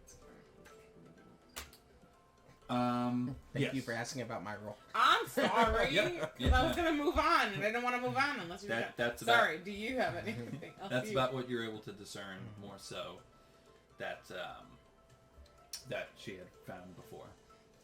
All right. Would continuing to read this book possibly? Yeah. Okay. I would say some time would have to pass in between session, and like you know. But yeah, if you wanted to spend more time reading, absolutely. Okay. Gotcha. Good old downtime events. Always have to have a hobby. Reading bad books. Okay, so these scrolls, can we read them? Sure. Okay. Yeah. So you're again at this point you're kind of in the main chapel area, but there's a desk or two off to the side where people can either read in quiet contemplation or, you know, again this is meant to be. You notice there were no guards out front. This is meant to be a safe place, and it, for the most part, seems to be. You're able to pull open. Let me actually pull open my letter. Okay, so you're able to pull open a series of letters. They are addressed to Headmaster Jaladari. They look, from the looks of it, they look like they were bound and sealed. The seal looks relatively, like, freshly opened. Looks like they might have arrived maybe within the last few weeks. And these letters, collectively, are from someone known as the Gravekeeper. The Gravekeeper. Wasn't he the Gravekeeper? He was the headmaster. Technically, he did keep graves, but they were to Headmaster Jaladari from the Gravekeeper. Okay. And they, more or less, speak that everyone, no matter how great, how small, has their part to play in the coming events, and it details, it's vague, but it details the 5 tragedies that will see Norian drown in blood. Oh, well.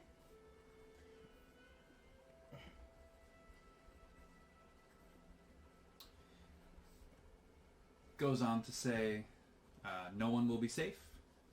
The dwarves, the humans, the orcs, the elves, and the dragonborn will all know true terror.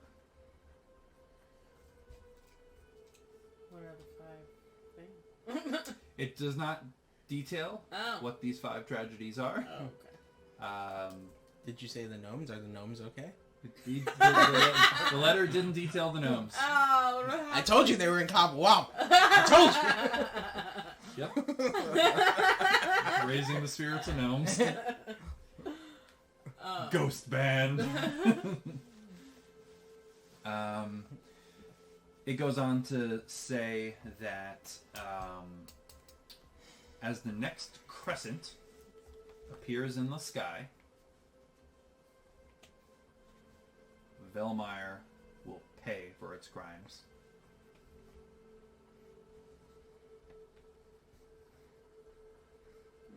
And when is the next Crescent? Yes. Yesterday. Oh shit. Today. Right, hard. Give me each of you, give me either a nature check if you have. If not, it would be a, Survival? yeah, I'll give you a survival check. Or intelligence. You tell me. Just make it believable. 19. You're gonna make a dexterity check. Intelligence, 19. Okay. I actually do have survival, so that's 19, 20. Okay. So, in the world of Norian, crescent moons, you imagine, come every 4 weeks or so. Based on the seal, it looks fairly freshly opened. Maybe 2 weeks or so, maybe 3. So you imagine the next crescent's probably coming soon. When exactly, obviously you can do a little more, research into what the moon is currently at in its current stage. Wait for now. Okay. Well, shit. Alright, well, I may need to pause my vendetta against my religion. My vendetta.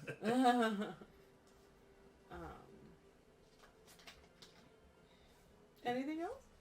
No, that's what those very important letters That we have been sitting in your bag. that casually fell out. Right. Yeah. After I prayed to maybe. After you pretty much went to your god, it's like, what the fuck? In my mind, it's like, what the fuck? You have something else in the You've been hiding this from me. Okay. Meanwhile, Mortia's probably sitting on the other side of the scale being like, why isn't she reading the letters? Exactly. Here. That's why she like blew it over. Them. I give this bitch everything, and now she's complaining. Right. Your bag's sitting there, and all of a sudden the letters just go. Oh. Sticks the landing. Okay, so we need to go to Velmire now. What is the fastest way to Velmire? It's not that far, at least, but we need to get there now. Okay. Yep. So you want to take the path straight to Velmire? Yeah. Okay. I think so. Is there anything else you need to do in the city? I'd like to let the wizard know. I'll let him know. I'm like, hey. You assume he's a wizard. I assume he's a wizard. I mean, he was doing magic. But Yes, exactly. He's doing magic. He's old. could be a warlock. Oh, fuck. I hope he's not. They can cast Unseen Servant, I think, at 5th level. Okay. Exactly. The Unseen Servant very- is a demon. Yeah. It's just shadow blackness. Yeah. I was like, what kind of magic do you do? So I will... I practiced the dark arts. Yay. So I will run back to Xantus, leave a note for Glenn, or have Glenn give this note to Master... How do I already know? Adamar! Master Adamar, that we're leaving. I'm sure he has magical means of getting in touch with me. But we have more present business in Velmire. Something may be happening sooner. Like, we've learned of a timetable now. By the Crescent Moon. If there's any guidance that you could give us before the next Crescent Moon. Maybe tell me when the next Crescent Moon is. You're probably smarter than that. Smarter than us. I'd say based on your survival checks, you, like, as the night goes on, you can kind of think about, like, alright, what's been going on recently as the moon shows itself in the sky. You would be able to figure that out on your own. Alright. But yeah, just gonna tell him all that. It's likely within the next week or so. Okay. Fudge. So let's go and see what we can do. Okay. Yes, Okay. I leave him a note. I think I just want to ride straight to Velma. Cool. So, yeah. Alrighty. So, you depart from Hearthmoore at around mid-afternoon, 3, 4 o'clock. You can ride west to the main road. Do you want to, like, you'd probably either have to ride at a comfortable pace, find a roadside inn on the main road, or ride Hard. Okay. Hard. Okay. Yep. So, with that, you guys come peeling out of Hearthmoore. You have your supplies that you need for your horses and such. But you ride and ride and ride, and your horses are like, what? Okay, what are we doing here? How long does it take? You can get there by, within the same day. Probably sometime, like, Early morning. yeah, like, 2, 3 o'clock. Okay. But, like, normally it would have been, like, a 24-hour, with the rest and everything. You can get there without having to stop. Yeah. Your horses will, because you're going to a city, your Yeah. horses can then rest there. Yeah. If you were going to continue to ride hard, your horses might Yeah. start to, get exhausted. But When you just hit them with the adrenaline, like in Red Dead Redemption 2. You ain't stopping. Alright, but with that, you arrive back in the city of Velmire. Again, it is late, and it's probably like 3 or early, based on how you look at it. You can see the moon does come up, and it gives you maybe 5-6 days Till the Crescent. before the Crescent. There are guards outside the city. Are they requiring a toll? There is actually no toll. The gates are currently closed. The gates to Velmire are closed. Why? Is there smoke? Is there, like, anything Give that me a looks perception weird? check.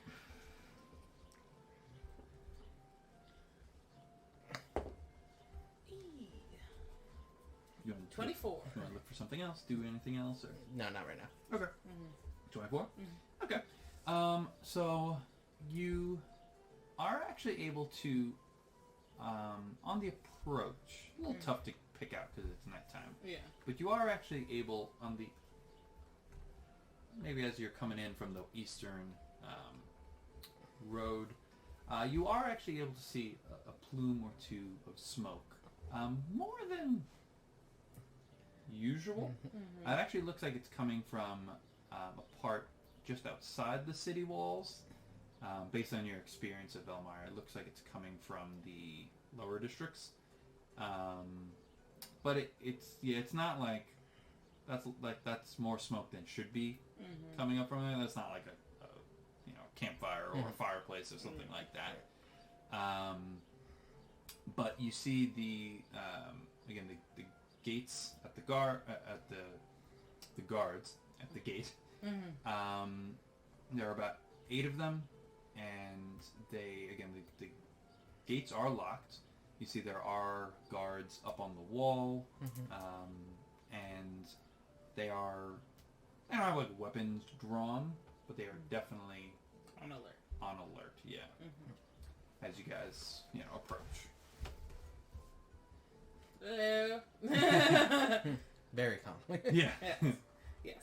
Yeah, the city's on fire. I just don't want them to think that I'm doing it. Like, I just want to be like calm but firm. Alright. Yes. Best way to play it. Oh, hi guys. You see your town's on fire. Hi guys. Be like. Come in. Yeah. What's going on? They go. I'll be like. Halt! City's closed. We're not taking any more vagrants in. Vagrants. Vagrants? I am a citizen of Velmar. Right. Regardless, we have orders to keep the gates closed. From who? Ruling family of Velmar. Even to people who live here. Well, those are the instructions. Yes. No one in or out until the issue gets resolved. What is the issue? Make a persuasion check. This is now information that they're not supposed to be telling you. 23.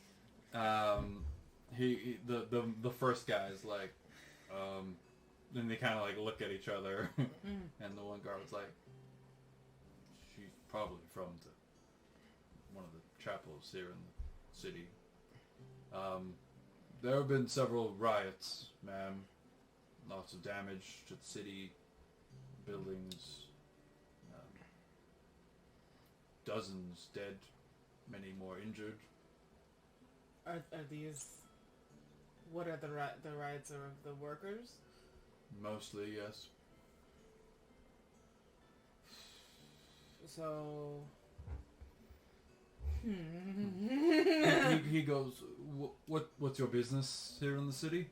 She lives here. Well, I live here, and my chapel's here. I know I've heard very scary reports of what's happening here. I want to make sure that my sisters are okay, and that that they have obviously I am a warrior of my faith, so I would like to protect them if I can, and offer support for the city as well.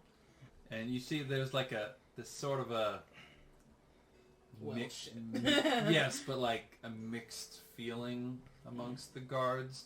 You see, most of them are like, she may be right.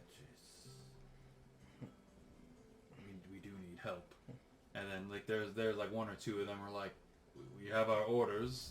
No one comes in and out of the gates. If someone gets in and it's on our watch, it's on our heads. And like they have a bit of an exchange between the 8 of them. And based on your previous persuasion check, they're like, all right, we'll open the gates, you 2 in, but you were already in the city. No guards let you in. Nope. And I can't guarantee we'll be able to let you out. That's fine. All right. You see, he kind of looked at one of the people on the top of to open the gates. You see the gates, like raise. It's one of those like I should actually mention the doors are closed, and there's like a portcullis down as well. Wait. They're like almost like prepared for war, sort of. No one in or out. But if something's just curious, if something bad is happening in the city, wouldn't you want people to be able to get out for safety? Frickin' Velmar, backwards. Frickin' Velmar. So backwards. So you see the portcullis raises, and you see the doors like crack open, like just enough for you to like get under with your horses and like squeeze through like single file with your horses. Yeah. And then like immediately as soon as you're through, the doors slam shut behind you. I honestly hate this city. With that, you guys are Classic Velmeyer hospitality. Yeah. They didn't charge you a toll this time, at Yeah, least. at least. Well, they didn't charge us last time because she lives here. That's true. They didn't. Yeah, that's true. They tried to, anyway.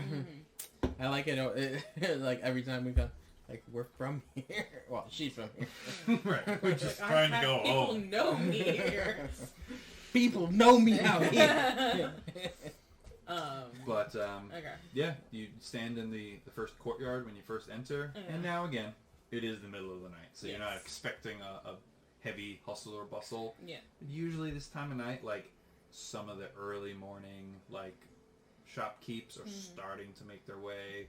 Some supplies are, like, again, going to businesses, and, like, some people have really early starts, you know. Some people go to work at 4 in the morning, you know.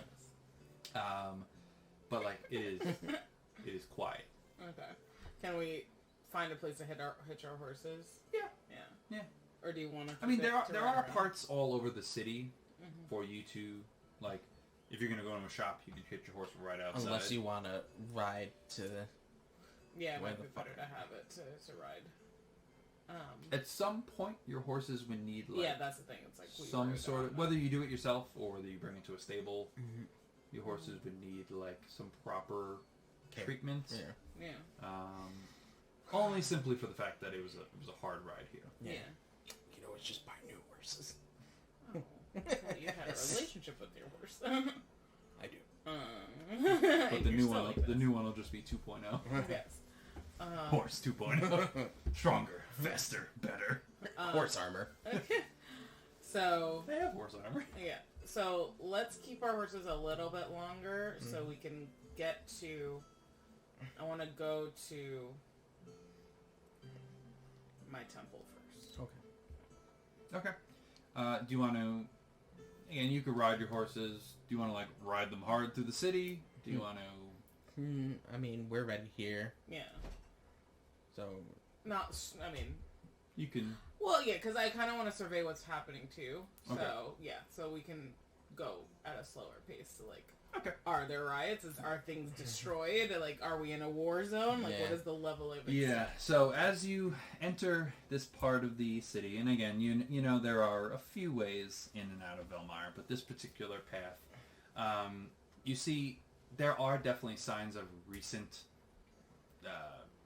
struggles, Vandalism. conflict. Yeah, there are some buildings that look like they've had windows smashed. You see like a cart that was on the side of the road that looks like it's been like flipped over and like set on fire. So there have been, and now you're in essentially the like middle district of the city. You're not in the lower district or the upper district yet. So it looks like there are definitely fairly recent signs of conflict. You can tell for sure now that you're here that the plumes of smoke are coming from the lower district. But the one thing you notice is that in this part of the town, other than the guards that were by the front gate and up on the walls, you don't see any guards as you progress through the city. Every now and then... And there are normally guards everywhere, right? Yeah, there are guards patrol. 2, 3. It's usually like one guy on a horse, 2 guys walking, alongside. They're under normal circumstances, it's not heavily patrolled, but there is a guard presence normally. Yeah. But yeah, it's fairly quiet. Okay. Well, that's weird. Maybe we were all moved to the lower districts. Or they gave up. That's not unlike Velmeyer soldiers. So okay. So as I just want to like keep an eye out for things as we're Sure. going to my. Give me a perception check. Yeah, I will. Just any like danger or something. Okay. Unnatural 20. Okay. 17 for me. Alrighty. So the two of you notice as you're riding along, you would need some sort of light source because you can see that this city does have lanterns that get lit every night, so that whoever's passing through, whether it's the guards or just again people going to work, do have some light source to walk the paths. You see, some of them are lit, so there are pockets of like light, and then like surrounded by like darkness. So having your own light source would be the safest bet. You see that several of these lampposts have been like smashed, and like there's certain parts of the road that are like covered in like oil and like glass. You do notice that every now and then you see notices posted on buildings and posts and that sort of thing that there's a curfew, a mandatory curfew in effect for the foreseeable future. Curfew is 7 o'clock. And gather that might, again, it's the middle of the night, but that might be why it's so quiet here. But the other thing, as you progress along, it's a little bit of a trip to get to. You said you're going to your chapel, right? At one point, the two of you are riding along, and you guys catch a figure or two. Look like they're sort of following you. You're able to get a look at them. No, like, distinguishing features, but they're not, like, commoners by any means. They are equipped. They are wearing some sort of armor. Like they probably have a weapon or two on them. They're actively trying to hide from you. So every now and then they'll, like, duck behind a building and, like, break your line of sight. But you're definitely aware you're being followed. Okay. So, can I just be... Are we still on horseback? Either you're riding on horseback or you're, like, walking alongside your horse, whatever you're more comfortable with, but... Well, I'll just say that I am on horseback, but I hop off my horse, I have a torch lit, and I guess in that general direction, I'm just gonna be like... There's no one on these streets, so you're not blending into anything. Show yourself. Why did I don't have a British accent. Why did I do that? I don't know. It's hard, right? To pick up accents. It just happens. No one's even talking to me. You're right. You're in medieval times. You were in the moment. You haven't had a single Brit this whole episode. God, I'm learning from you. Yeah. At least you didn't sound like Linda. There's a moment of tension of like, all right, is someone actually like you've clearly caught them or whoever it was. You see one individual sort of step out of the shadows into like because torches technically give like bright light and then dim light. They sort of step into your dim light, so you can make out a humanoid. You can see a tall but thin individual, has a hood pulled up, again definitely leather armor, and he kind of approaches with his hands up, and he goes, no, I don't want no trouble here. Just curious why there are people out. You do know there's a curfew in effect, don't you? Yeah, are you here to hold up that curfew? No, I'm not, but just making sure there's no dangerous individuals walking through my city. It's my city too. Of course, it's city to a lot of people.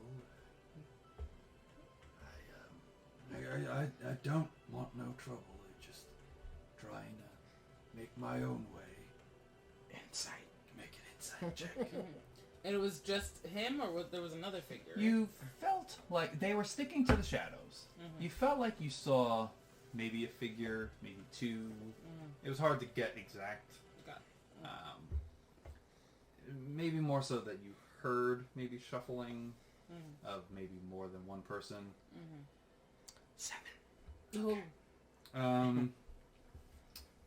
He seems like you caught him, and he doesn't really have much of an excuse to. He doesn't look like a poor person or a commoner, and he was clearly sneaking in the shadows. But he sort of just kind of like, seems like he's like rambling on. You don't do anything in particular? I just want to ask him what side he's on. Is he on the side of the rioters or protecting the city? He goes, well, I guess that's a funny question. We all have our own preferences, and I'm on what I believe is the right side. Aren't we all? Of course, and he's like dodgy. Can I roll like a even though I have none of it, a perception check to just see if like someone's trying to get in a flank or something Sure. like that? Make a perception check.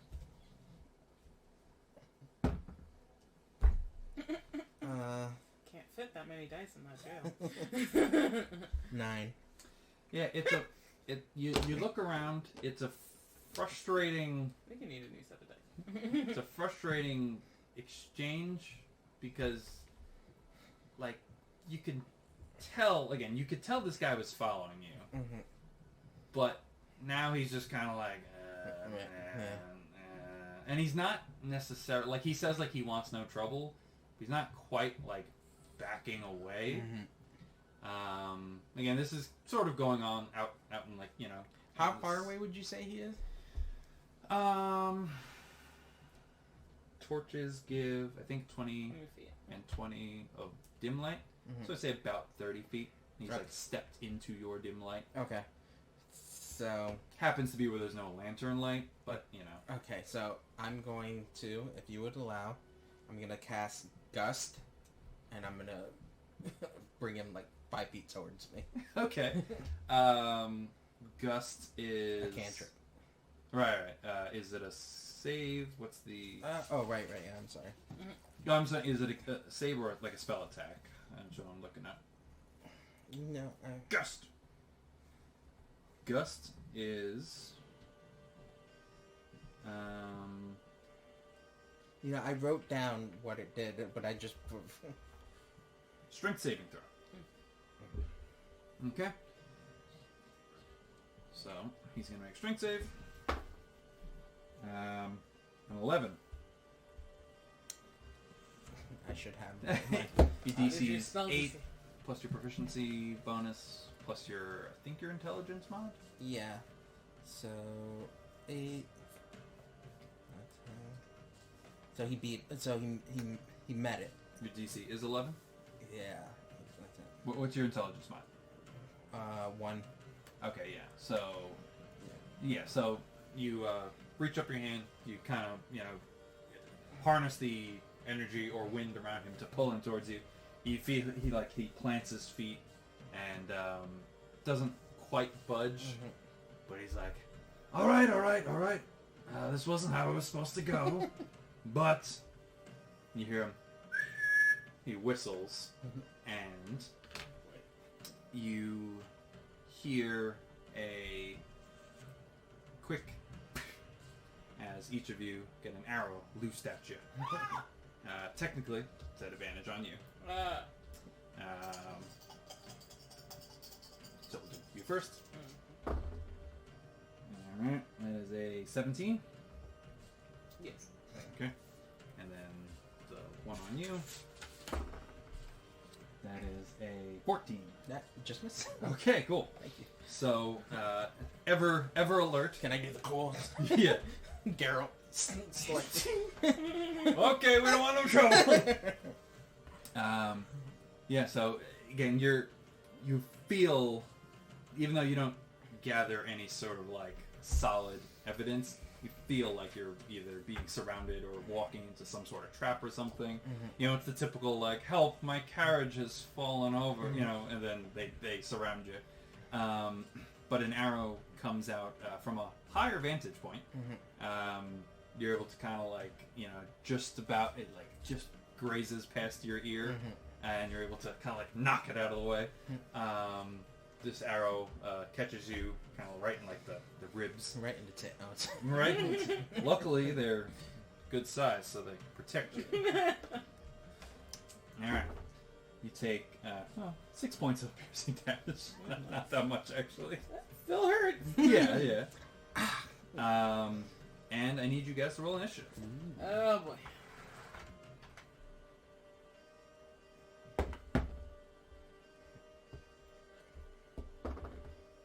Got room in that dice, Joe? There's always room in this stuff. For the big one? Oh no. I would have to take out my dice. The way. Okay. What'd you guys get? 21. 7. Okay. So at the top of the round, Viladro. No, sorry. No. Dameon. Mm-hmm. I heard 21 and 7. I forgot who was who. Dameon, you go first. Alrighty, I'm going to... So what you're able to discern is you're able to see the individual... Alright, let me change this music up. Hold on. Bring it up a notch. It's violence time.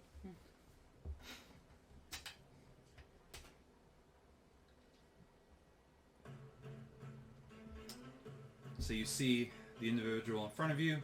He reaches to his belt. He pulls out some sort of short blade or something like that. And you're able to see behind you. The figure's mostly obscured. He would be in darkness. But you're... actually, you don't currently have dark vision. He's outside of your torchlight, though. Okay.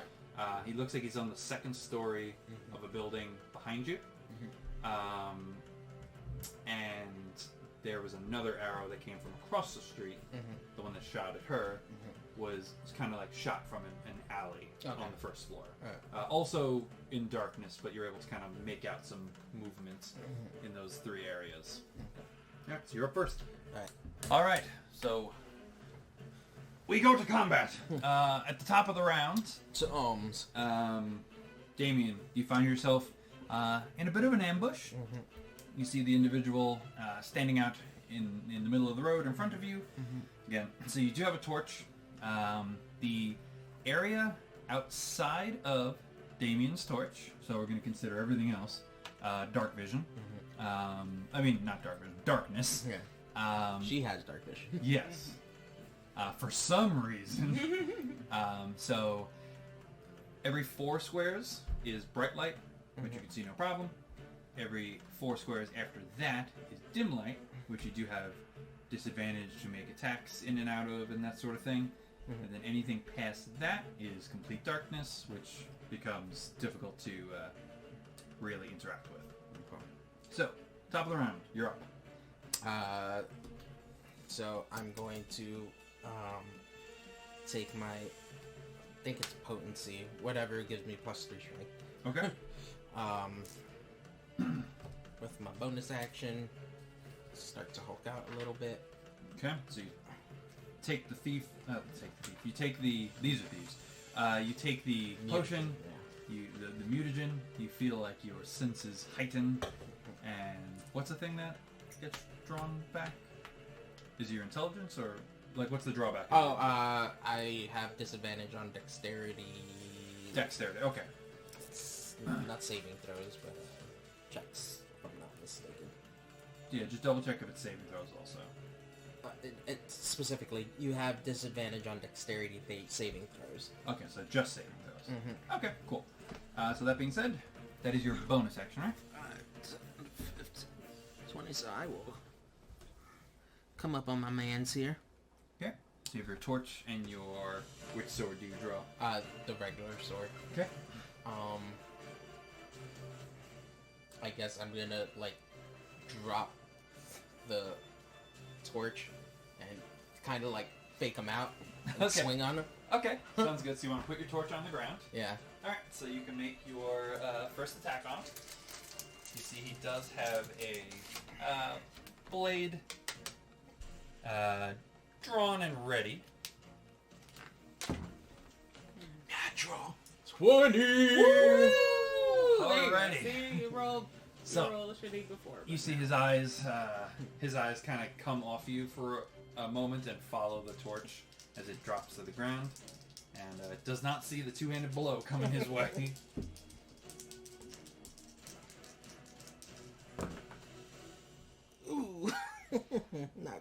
wait. I was gonna say, how dead is this man? Probably gonna be quite alright after. Quite right. I always thought about Just fine. tweaking around the rules on crits, making them a little more lethal. But then the thing is, crits against players, Yeah, would have to be the same. are just so. as bad. Still, Yeah. you don't want one dice roll to end a battle. So that's gonna be 9 damage. Okay. There's actually a rule that I've seen that I like, is that you do max damage. Mm-hmm. So if you roll a d10, you do 10 plus whatever you add. Okay. Which is like, it's not overwhelming, but it's also consistently, like, it's gonna hurt. Right. So you said 9 damage? Mm-hmm. Okay. Yeah, but then there's always the chance that you can roll 2 10s. Exactly. That's true. Yes, that's very true. There's always a risk reward. Yeah, of course. Alrighty. So, that being said, like I said, you bring your sword down, you cut a pretty deep gash into his armor. Looks like he's still got some fight in him, but it definitely took a hell of a shot. Okay. Is there anything else you want to do on your bonus action? No, I Oh, potion. you took your potency. Cool. Okay. And you added the... I think it'll increase your strength by Yes. 1. Okay, cool. It actually increases mine by 2. Well, increases your strength score by 3, and it would increase your modifier. That's what I... What's your Yes. strength normally? 14. Okay, so then it would add 1 to all your stuff. Because you're... Yeah. Okay, cool. It's still mine, yeah. Cool. Alright, sounds good. So with that being said, there you go. At this point, you are no longer surprised as you've been shot with an arrow. Alright, so the guy in front of you, Dameon, after taking that shot, looks like he's going to drop into a bit of a defensive stance. Mm-hmm. So he's going to use his action to defend himself. Okay. And the two people in the alleys, again, this guy or girl or whoever it is up on the 2nd floor. The building does have sort of like a cutout in it, essentially like shooting through a window. Okay. So she is definitely in a heavy amount of cover. But this guy is down in the alley on the main level. Alright, so the one up above is going to cast a spell on...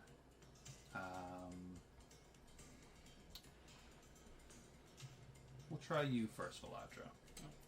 So I need you to make a wisdom saving throw, please.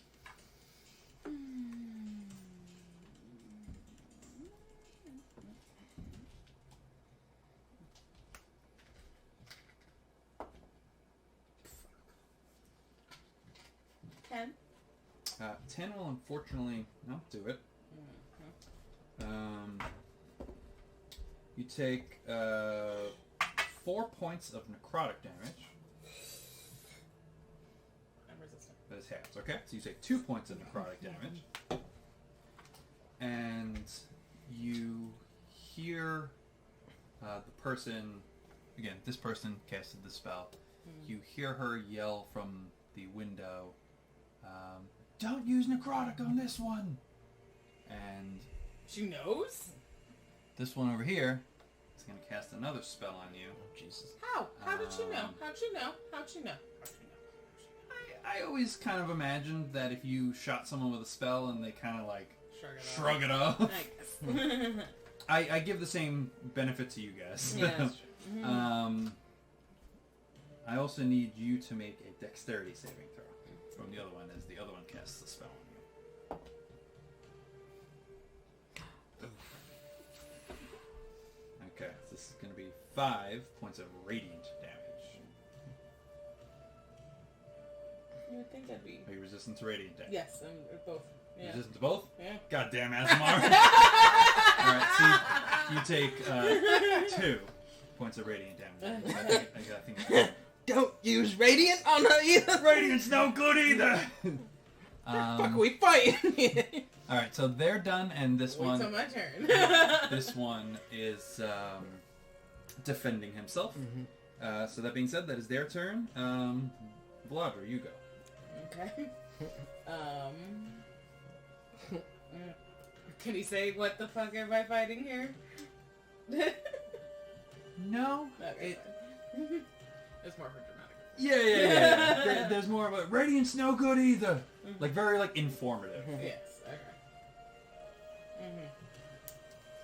There's a reason for that. Just gonna shrug. Her wings pop out. Oh shit, the wings are out. Poof. So that'll be her action to do that.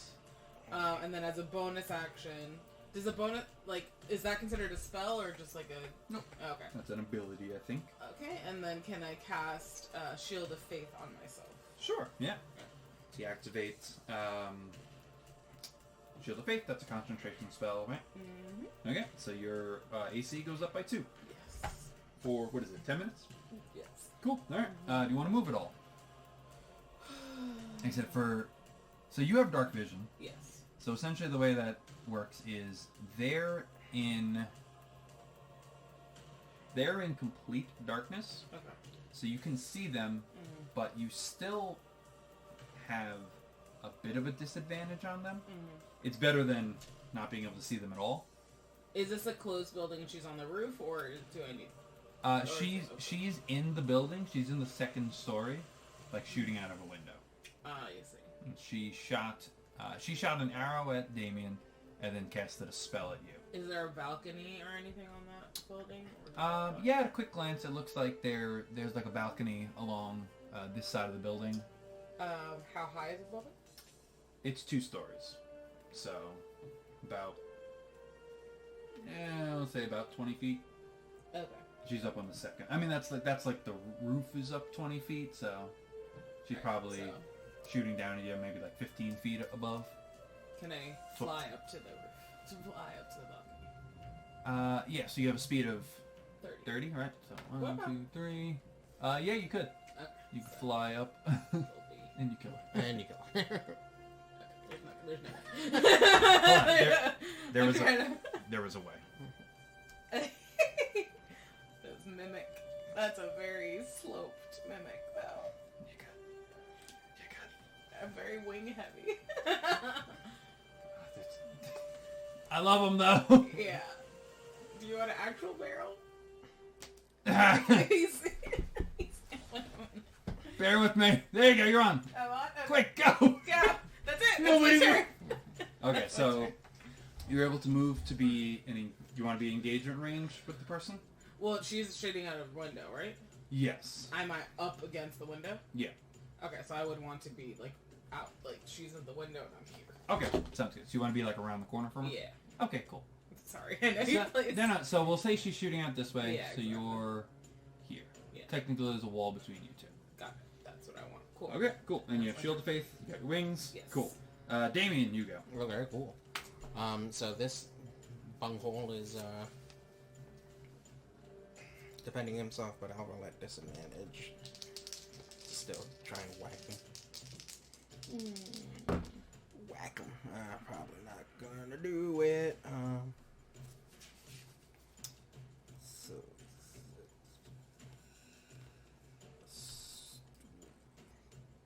yeah, 11. Okay, 11 will unfortunately miss, as, again, he, at this point, you see he's, like, clutching the wound you left in him. He's actively looking to keep himself alive. So as you go to kind of faint again, you bring your sword around. He's able to kind of, like, duck back and, like, knock it just out of the way. More of a get out of the way rather than, like, absorb this blow. Anything else? You want to move anymore, or? No, I'll just stay engaged with this man. Okay. They go again. Do they have to? Yeah. So now, at this point, Dameon, I need you to make a wisdom saving throw.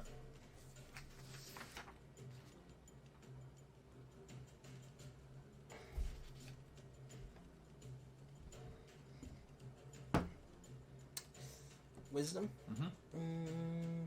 12. Okay, that will actually succeed. Oh. So you feel some sort of kind of dark, heavy energy start to kind of pull at you. You see it's coming from this one, but you're able to kind of shrug off the effect of it. He's gonna just move across the street.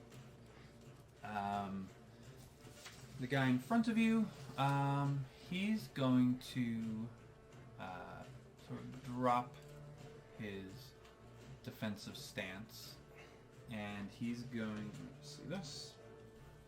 Yeah, so he's going to kind of extend his hands, and I need you to make a Constitution saving throw.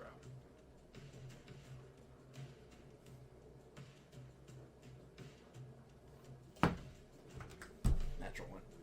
Okay.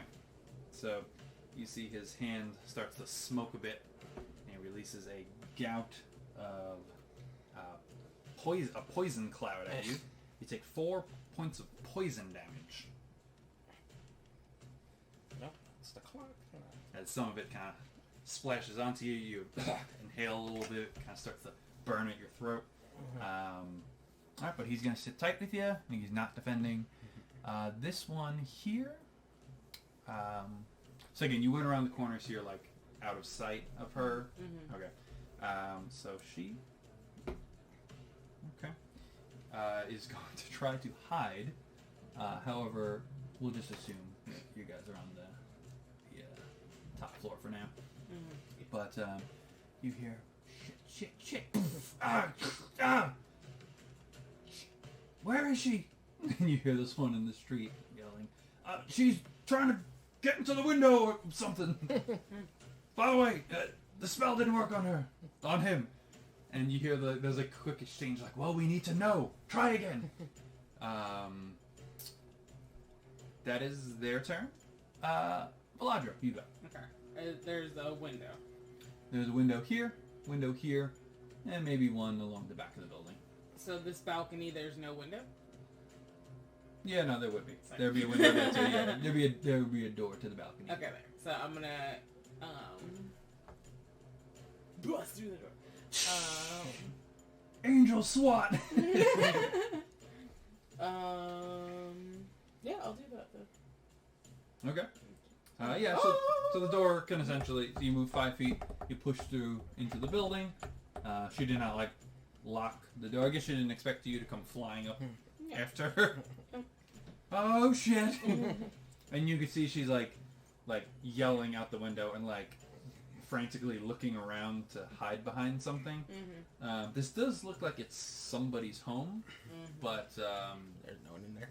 no, there's no one here, and it is dark. I know you have dark vision, but it is dark in there. Yeah. All right. Probably why she tripped over, Yeah. like a bookcase or something. All right. So I'm going to. You want to engage her? You have the speed to. Well, I don't. I'm gonna stay away from her. Okay. I don't need to touch her. I'm going to. You let me. I'm RPG. I'm role playing. Okay. You let me know how you want to do this. So essentially, I'm going to light my hands and fill the room with some sort of ambient light, just for flavor and Okay. for being able to see or anything. Okay. And I'm just like, stop your crusade now. Give us information, and you won't die. Make an intimidation check at advantage. Ooh, I can't make that promise. I'm a little far away. Exactly. You're engaging with it with me. I'm engaging it with her.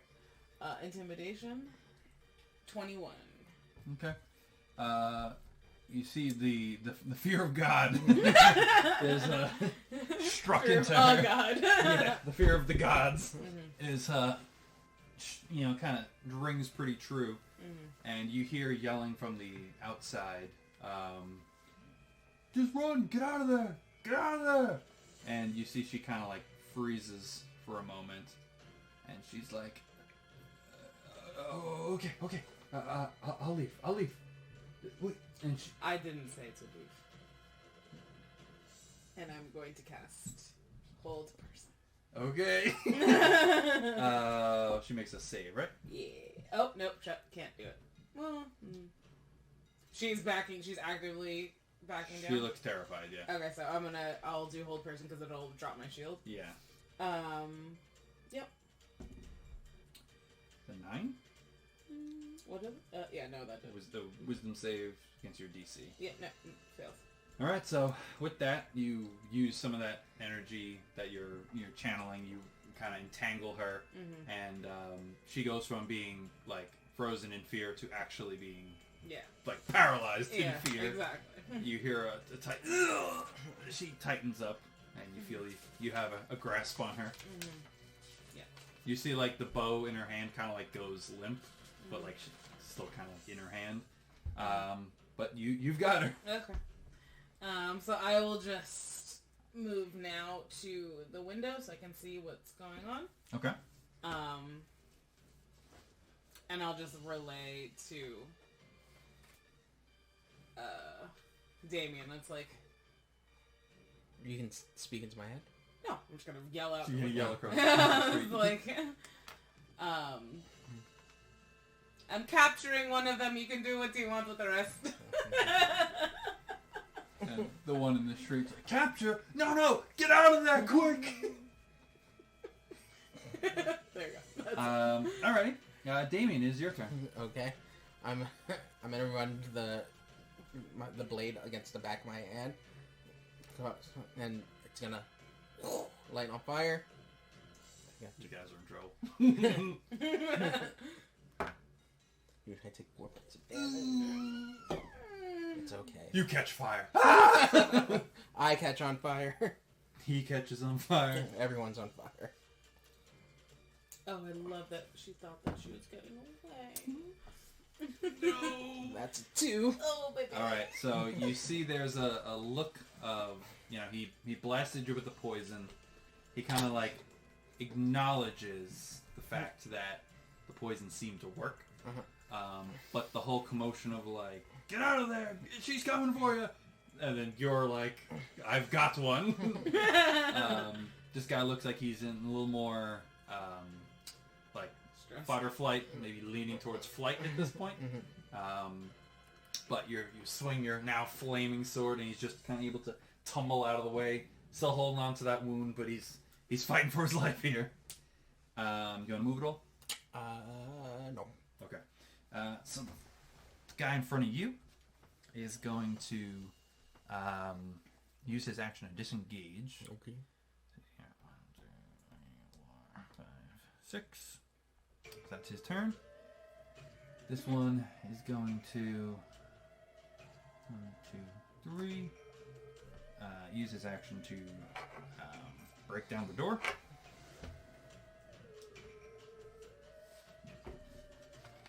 Okay, that's a 13, which is good enough. So he slams into the first floor. You hear him like look like he's like going to ascend the steps, but that is his turn. So we're gonna leave him here. He is technically downstairs. Yep. Staircase like going up is here. So he's in the building but downstairs. So you don't have like visual on him, but you've I got can hear him. yeah. Oh, and the other one has to make at the end of her turn, make a wisdom saving throw, I think, to try to break. It's going to be a 7. No. So, you still got her! Alright, V, you go. Okay, so... Ooh, this sounds I spooky. know! Graveyard. Whoa! Ghosts! Can you help someone out of a hole, person? Spell. Ish. The best thing, unless you can cast the spell magic, the best thing to do is try to break the caster's concentration.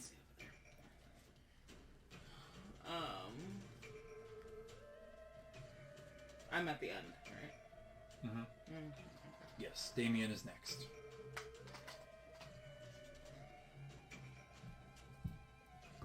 So he's ascending the stairs.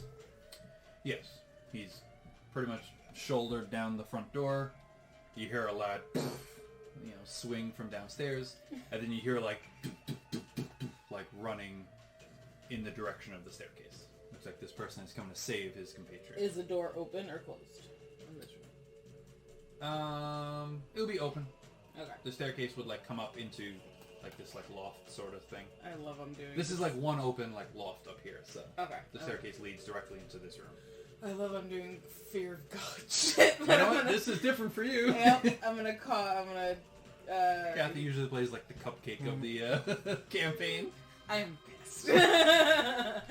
I am going to cast Thaumaturgy. Okay. And slam the door shut. Okay. Hopefully as he's coming up. Okay. Slam the door shut. I can only choose one thing, right? I can't. Yeah, I believe you could do one effect. Or one of the following things, yeah. Yeah, so I'm just gonna slam the door shut. Followed by an intimidation? Yes, that's Okay. what I was looking to do. Just leave this place now, or you will die. Hence, I'm not good at intimidation. Alright, so, make an intimidation check, again, at advantage. Advantage? Yeah, you're, okay, I think you got him though. 14. Okay, I rolled a 5, so, again, yeah, so you have the one in your grasp, magically, of course. A little bit of that thaumaturgy, a little bit of the light, is all kind of tying in. Your voice kind of echoes and booms a little bit, and you usher this demand of leave now. Leave now, walking away, or leave in pieces. There you go. And you hear the footsteps stop downstairs. I'm so sorry! I'm sorry! That's fun. Do you want to move? No. Okay. So you can As long as I can see the door and I can see her. And you want to slam the door? Yeah. Okay, cool. That's all I want to do. Yeah. Right. So you slam the door, so now you're in this loft room with this assassin, this assailant. Alright, Dameon, you go. Okay, so I'm gonna move over one, and I should have line of sight, right? Yeah. You don't have it there? Yeah, you could see him there. Okay. I'm gonna... If you were over here, he'd have a little bit of cover on you, but yeah, you could see him there. I can see him where I'm currently at? Yep. Alright, so I'm gonna... Unless you want to get closer, but... No, I'm gonna cast Firebolt. Okay. I was just thinking. Oh. What? Light. Yeah, so he does go into the dim light of the torch. So I'd give you a little bit of a penalty. What's the roll? Unless you want to do something else. No, I mean, so I currently rolled an 18, and then 18, it would be 21. Okay, so that will definitely still hit. Okay. And 10. Woo! Alrighty, so you with the torch on the ground, with your flaming sword in your hand, There's a theme. Yeah, you see he is quickly escaping and attempting to duck away into the darkness. You kind of see his trajectory take a little bit of the fire from the sword and launch it at him, and it catches him right in the back. It kind of hits him, and the fire wraps around his chest, and he goes, and he is kind of hits the ground, writhes a little bit, still flaming, smoking a bit before the spell doesn't last forever, so it kind of fizzles out. I don't know why that description sent chills. My spine was wraps around him oh. Yep, that was a hell of a firebolt. And he is Ooh, stings. very dead. Okay, cool. I'm gonna move towards the... You ever see it when fire hits and then it kind of spreads? Oh, yeah. And, It just that was just a great description. Yeah, if you could just... as far towards the Do you want to building... pick up your torch? Yeah, I'll pick up my torch. You step away and realize you're in the darkness. 2, 3, 4, 5, 6. Yep. Straight ahead. Cool. Yep. Anything on your bonus, or think you're... That is my turn. Okay, cool. That being said, I'm sorry, I'm so sorry. He comes running out the door. fear of God in his eyes. He sees you. Oh shit! That's 6, and then he's going to dash. Alright, that is his turn. The other one that you still have is going to make another save. Come on, lady. 11. Alright, so you see she's like trying to fight the spell of it, but she is still ensnared. You go. Alright. Now I'm going to go. Oh no. Yeah, I'm a person. The more you fight, the more it's going to hurt. I'm not gonna. I mean, I was gonna torture. I could torture. You do you. I'm really mad. I'm very mad at these people now.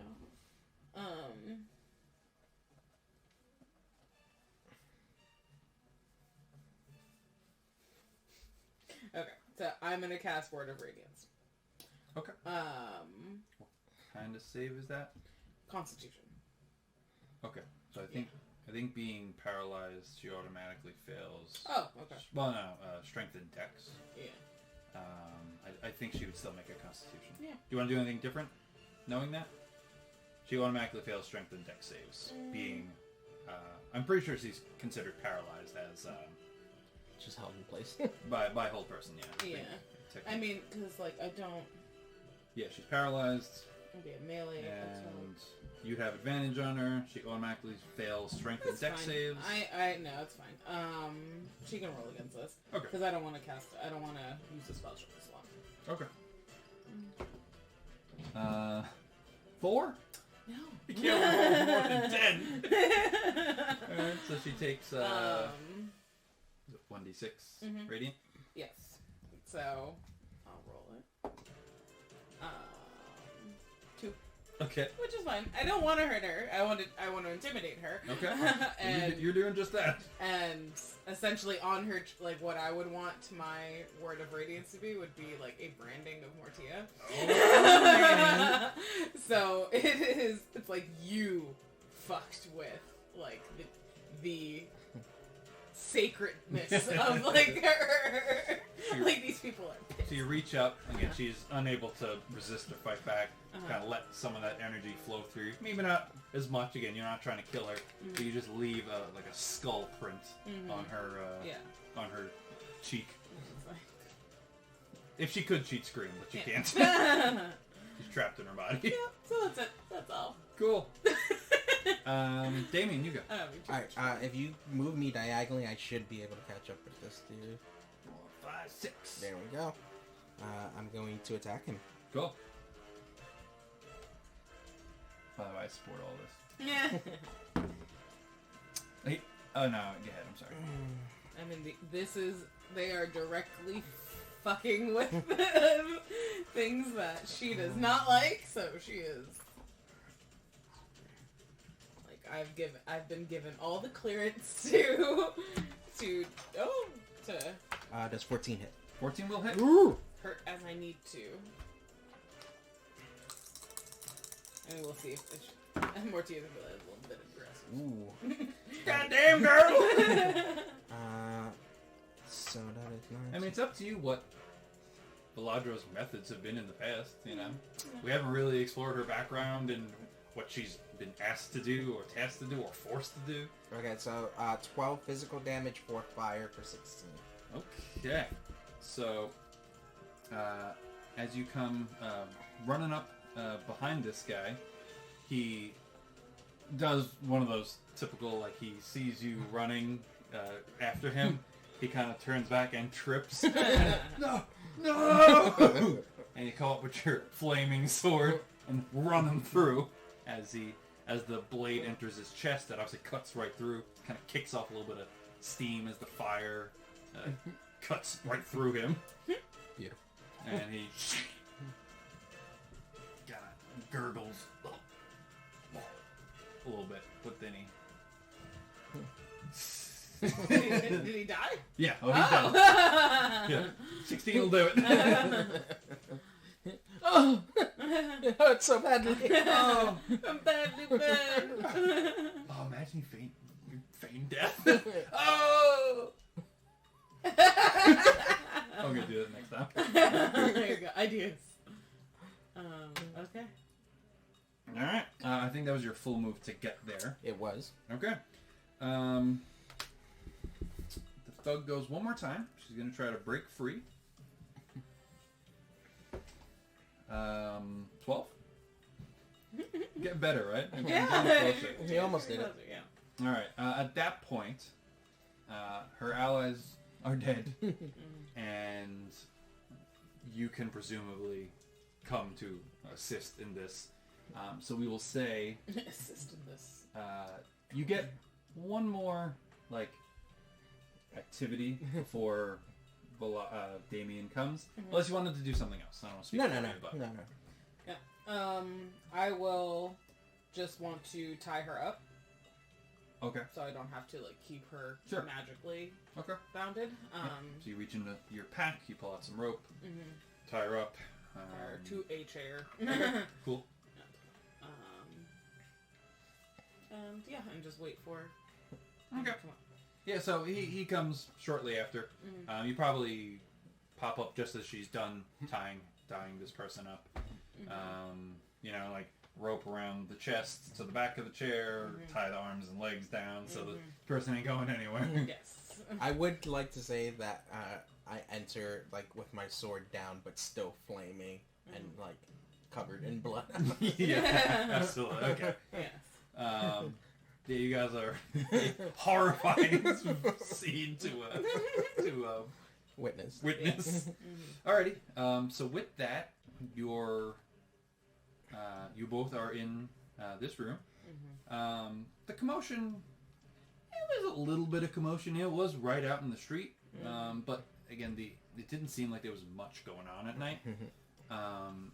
But the two of you are now sitting in front of this woman. You see, she does have a mask pulled up. She's able to kind of pull it down.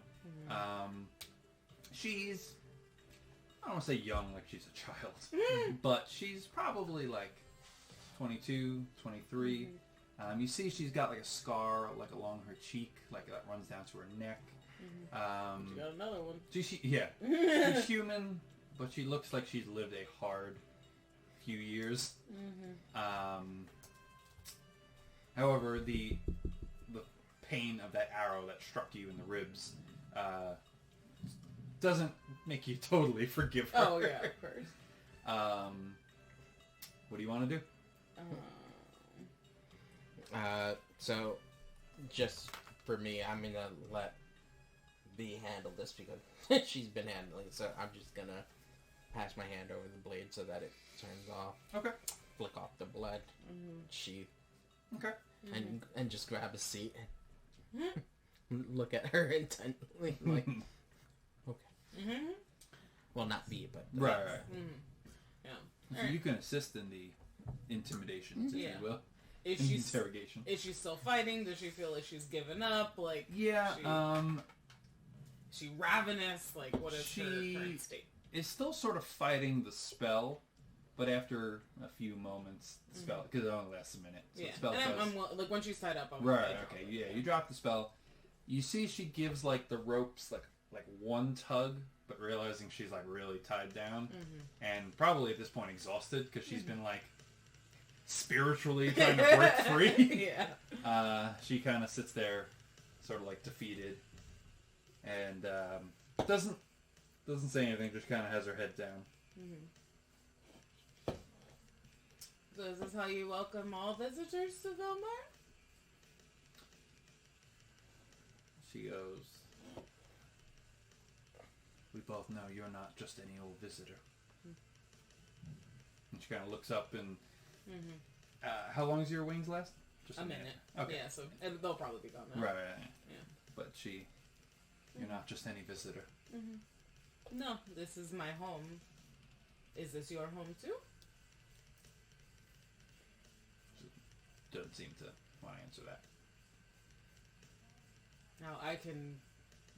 You've seen my ability. I can make this easy for me or you can make it easy on yourself. All I'm looking for is information at this point. How you cooperate is how you will exit the situation. Make a... Yeah. That was more persuasive than that. I mean, you still threatened her, but... Oh, of course. Okay, yeah. You can do it at advantage, because I imagine you being there, again, this... I don't want to... Yeah, it's a pretty... What were you saying? No. She's like...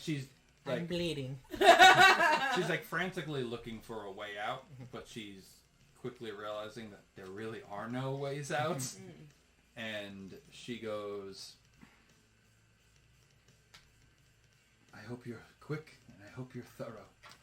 Because if you let me go, and I survive this, I'm good as dead anyway. Why is that? He's not going to accept failure. My companions, they're dead. Do you see them? No, but They escaped. They did wonderfully. I gave up and I'm here now. they're the lucky ones. They are. They're truly lucky. A fool like me to get captured. What do you want to know? I mean, if you'd like me to address you by something, I'll take your name to start. Also, the crow isn't as mysterious as you think he is, so We've you met don't him. have to speak in. I don't work for the crow. Oh, I don't believe you. I do believe you. Then who do you work for? Yeah. I can't put many more dice in here. When are you going to let them out? Yeah, you need to reset. They went through a blessing. You should definitely try it. This isn't Gotham, you know? I have Yeah, so many Just more. throw 8 guys in the same cell, I'm sure. I have so many more D20s. That's- So they all know what they did. Yes. So I'll add, like, does she want to be named by something as we're having a conversation, and who does she work for, if not the crow? Who does number 2 work for? She goes...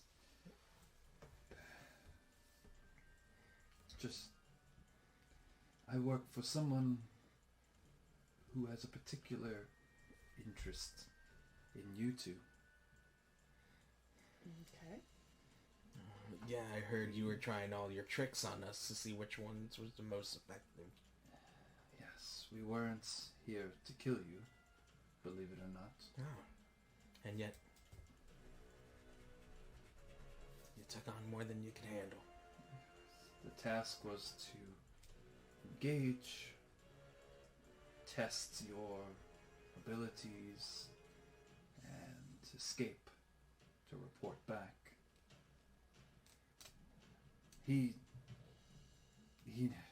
It's useless anyway. You're gonna have to kill me. He's probably watching right now. Who is Kiki. he? My master. Who is? Promise you make it quick. He looks to you. She looks to you. I promise. His name is Malice. Malice. That's a little on the nose. I know, right? It's just like... I don't know his real name. And just, as far as I know, that is his name. Does he come out to ring music while he walks down the street? Bum, bum, bum, bum, bum. Now entering the ring, Malice! She goes, he's like you. Ooh, sexy? Well, sort of. Okay. Guys. No, he's well, not I suppose exactly like you. What are you called? Your kind? An Azamar. He's, Now you know. did he know or? No. Oh. I mean, I pretty You've much... seen him. You've seen the wings. Yeah. You know what Azamar's are then. Yeah. Probably. Yeah, okay. In my line of work, I should Probably. I should know a few things. Yeah, they're not super common, obviously. And also they're usually good. Mm-hmm. So you're not usually tasked with hunting them. But yeah, you've probably heard about them. She's probably the first Adamar you've met. Yeah. Or at least that you know that you've met. Right. But she goes, no, well, sort of. He's a tiefling. He's a what? Tiefling. So she's nothing. He's nothing like her. My opposite. He can sort of do what you did. The wings and the smoke. And I've seen it before. He's terrifying. No offense to you, but way worse. So, do you know what the crow is? Is he in cahoots with the crow? The crow, I've never met the crow. I know. Do you know who he is? Of his work? Associates of my master. Okay. Are they... I assume they're working together then with these riots and wanting to take over Valmire? The crow broke my master out of Silverlock Prison.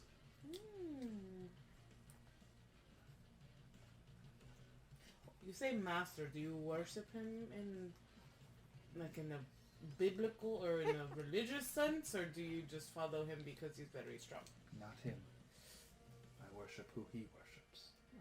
Who he is? The crow. It's pretty circle conversation. But you work for the crow. I don't understand. You don't work for him, but you worship God. but he's your master? Listen. I work for the master. I worship the crow. It's weird. I understand. But that's how it goes.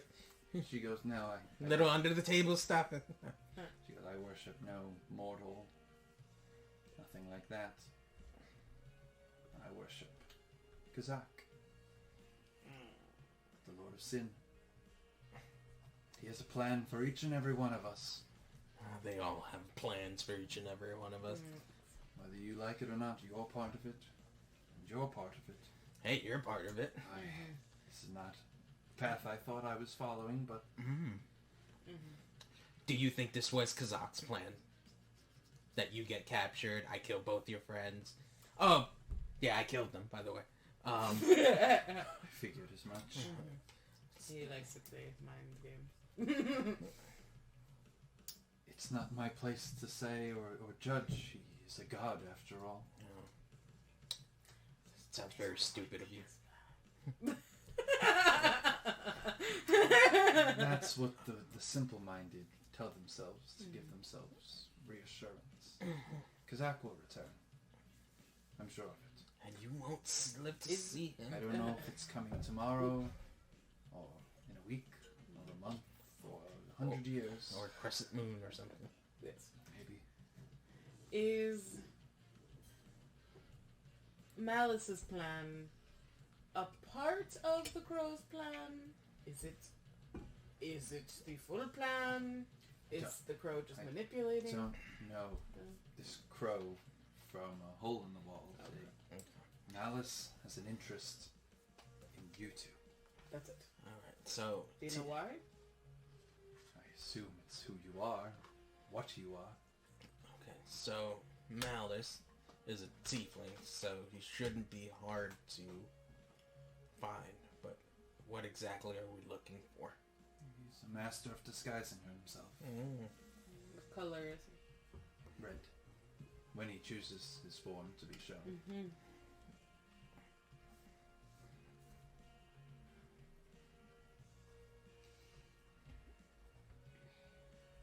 And you were supposed to test us, essentially. Report back to him. What was the next step of the plan? As far as I know, this was the current and only step. What were you doing before this? Were you tracking us? Or... No. Your involvement in his plans was fairly recent. I believe he wants to kill you himself. Oh, cute. Cool. I'm just gonna see if I can go 0 for 3 on my insight checks. Sure. Thank you. Probably. Insight is gonna be 9. Okay.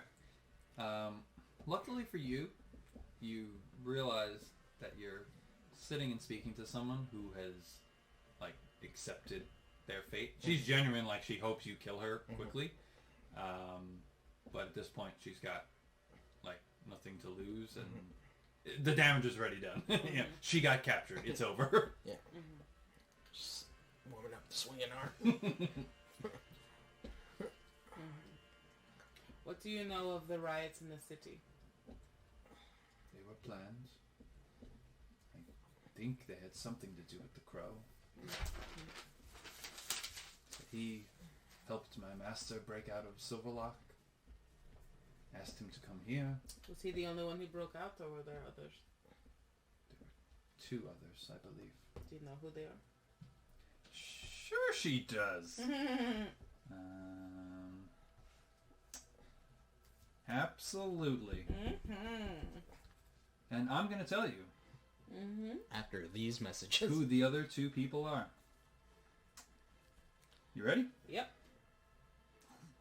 I'm ready. Some big names coming at you. Anytime. Apostrophes? No. Dashes. Clicks?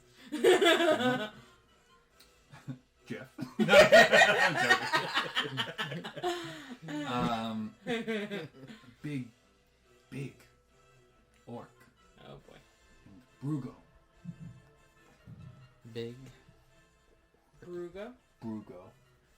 B-R-U-G-O. And I think his boss, a dwarf by the name of Rorik. Now, do I know of any of these people being from Valmire, and these are, like, are they like high criminals that Alright, so give me everybody would know? a history check. Okay. If you have history. I don't. Okay. By the way, his name is Rorik Goldtooth. Gold. His full name. Sounds about Do you want to investigate 4. anything in particular, or? I'm just gonna pat her down and see if she has anything. Okay. Yeah. So she's got about 60 gold on her. Damn. She's got, basic supplies. You see she has a 2 vials on her. One you can immediately see is some sort of poison vial. The other, not quite sure what it is. She does have essentially a contract on her, kind of corroborating her story. That her task is to track down, and you two are named, Viladro and Dameon, test their resistances and report back to me. And it says at the bottom, like, do not fail. Alright, where were you supposed to go? Where were you supposed to go? She goes,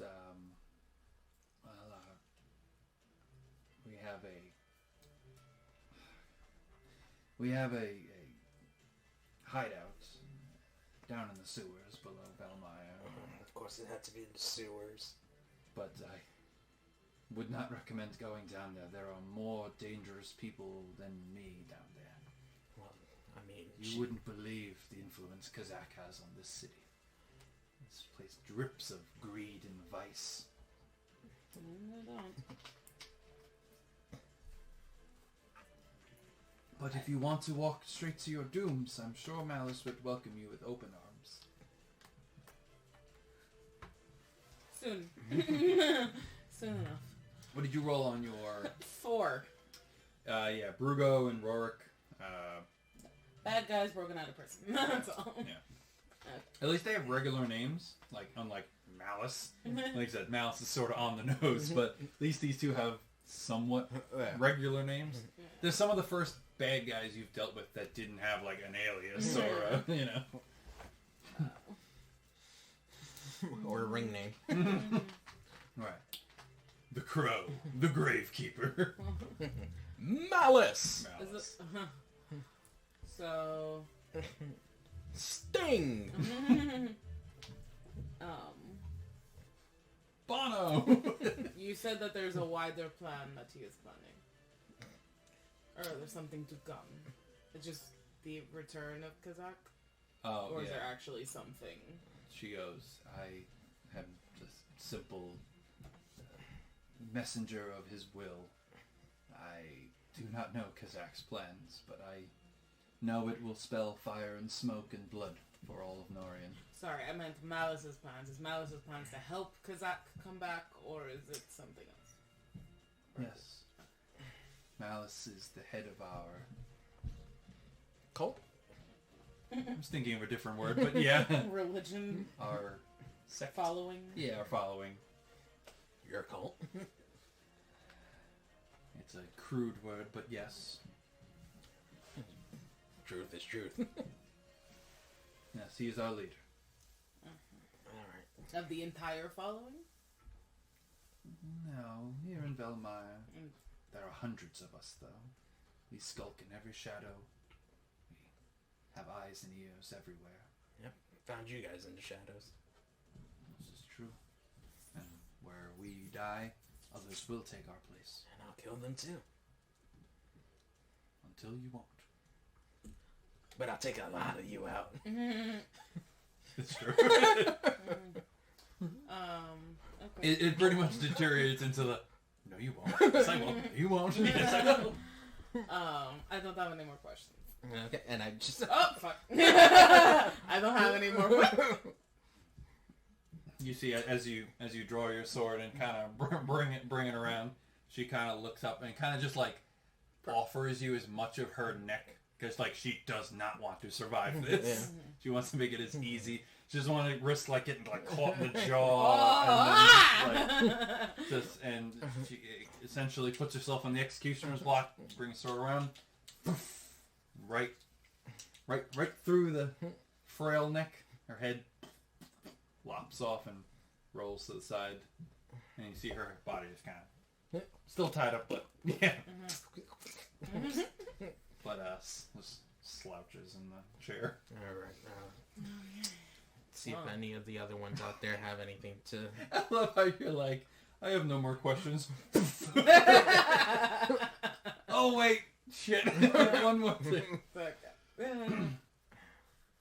Yeah, we'll check the other two for any other contracts or any other notes, monies. Alright, the other two do not... Let me see. I took the 60, but I only put 30 for myself. So I'll say between the two of them, they have another 100 gold on them, so it would be another 50 each. You see, one of them actually has a knife on him. The one you were fighting actually has sort of like a, almost looks like a ceremonial dagger sort of thing.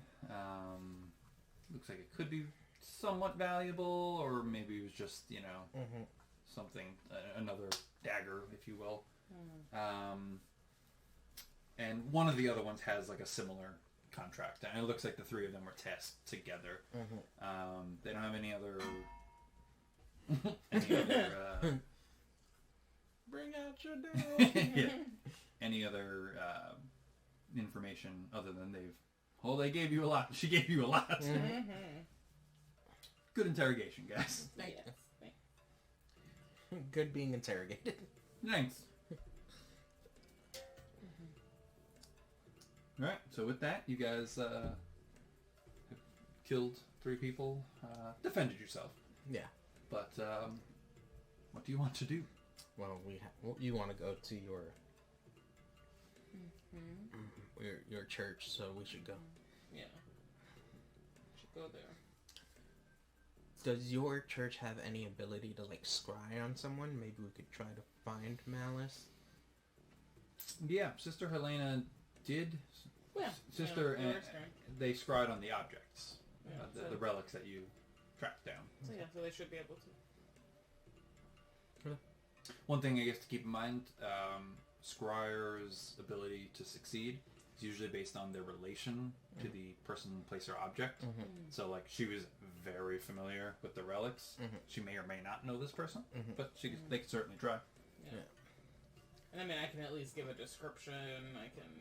We can give them more. Yeah. The more they know, the better. Does it look like he personally wrote that letter to do not fail?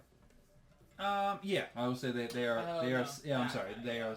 They are signed from Mouse, I was thinking or maybe just M. the crow. Like we could describe him, but we don't know what this guy looks like. Yeah. A red tiefling. A red tiefling. Yeah.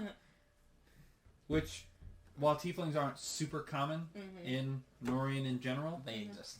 they exist, and most of them are red. Yeah. So. But I mean, The nearby. Yeah. The search area is probably a little bit Yeah. smaller. That's true. I mean, I'm just saying. Okay. Unless he's controlling everything from like So I want to do a. cobble wobble. Can we do a short rest? No, or do we just want to leave? Huh? Do a short rest to heal. I think we should just go to the church and then like we can stay there and just have a It's long. not close though. Like what's not close? It's a bit of a trek.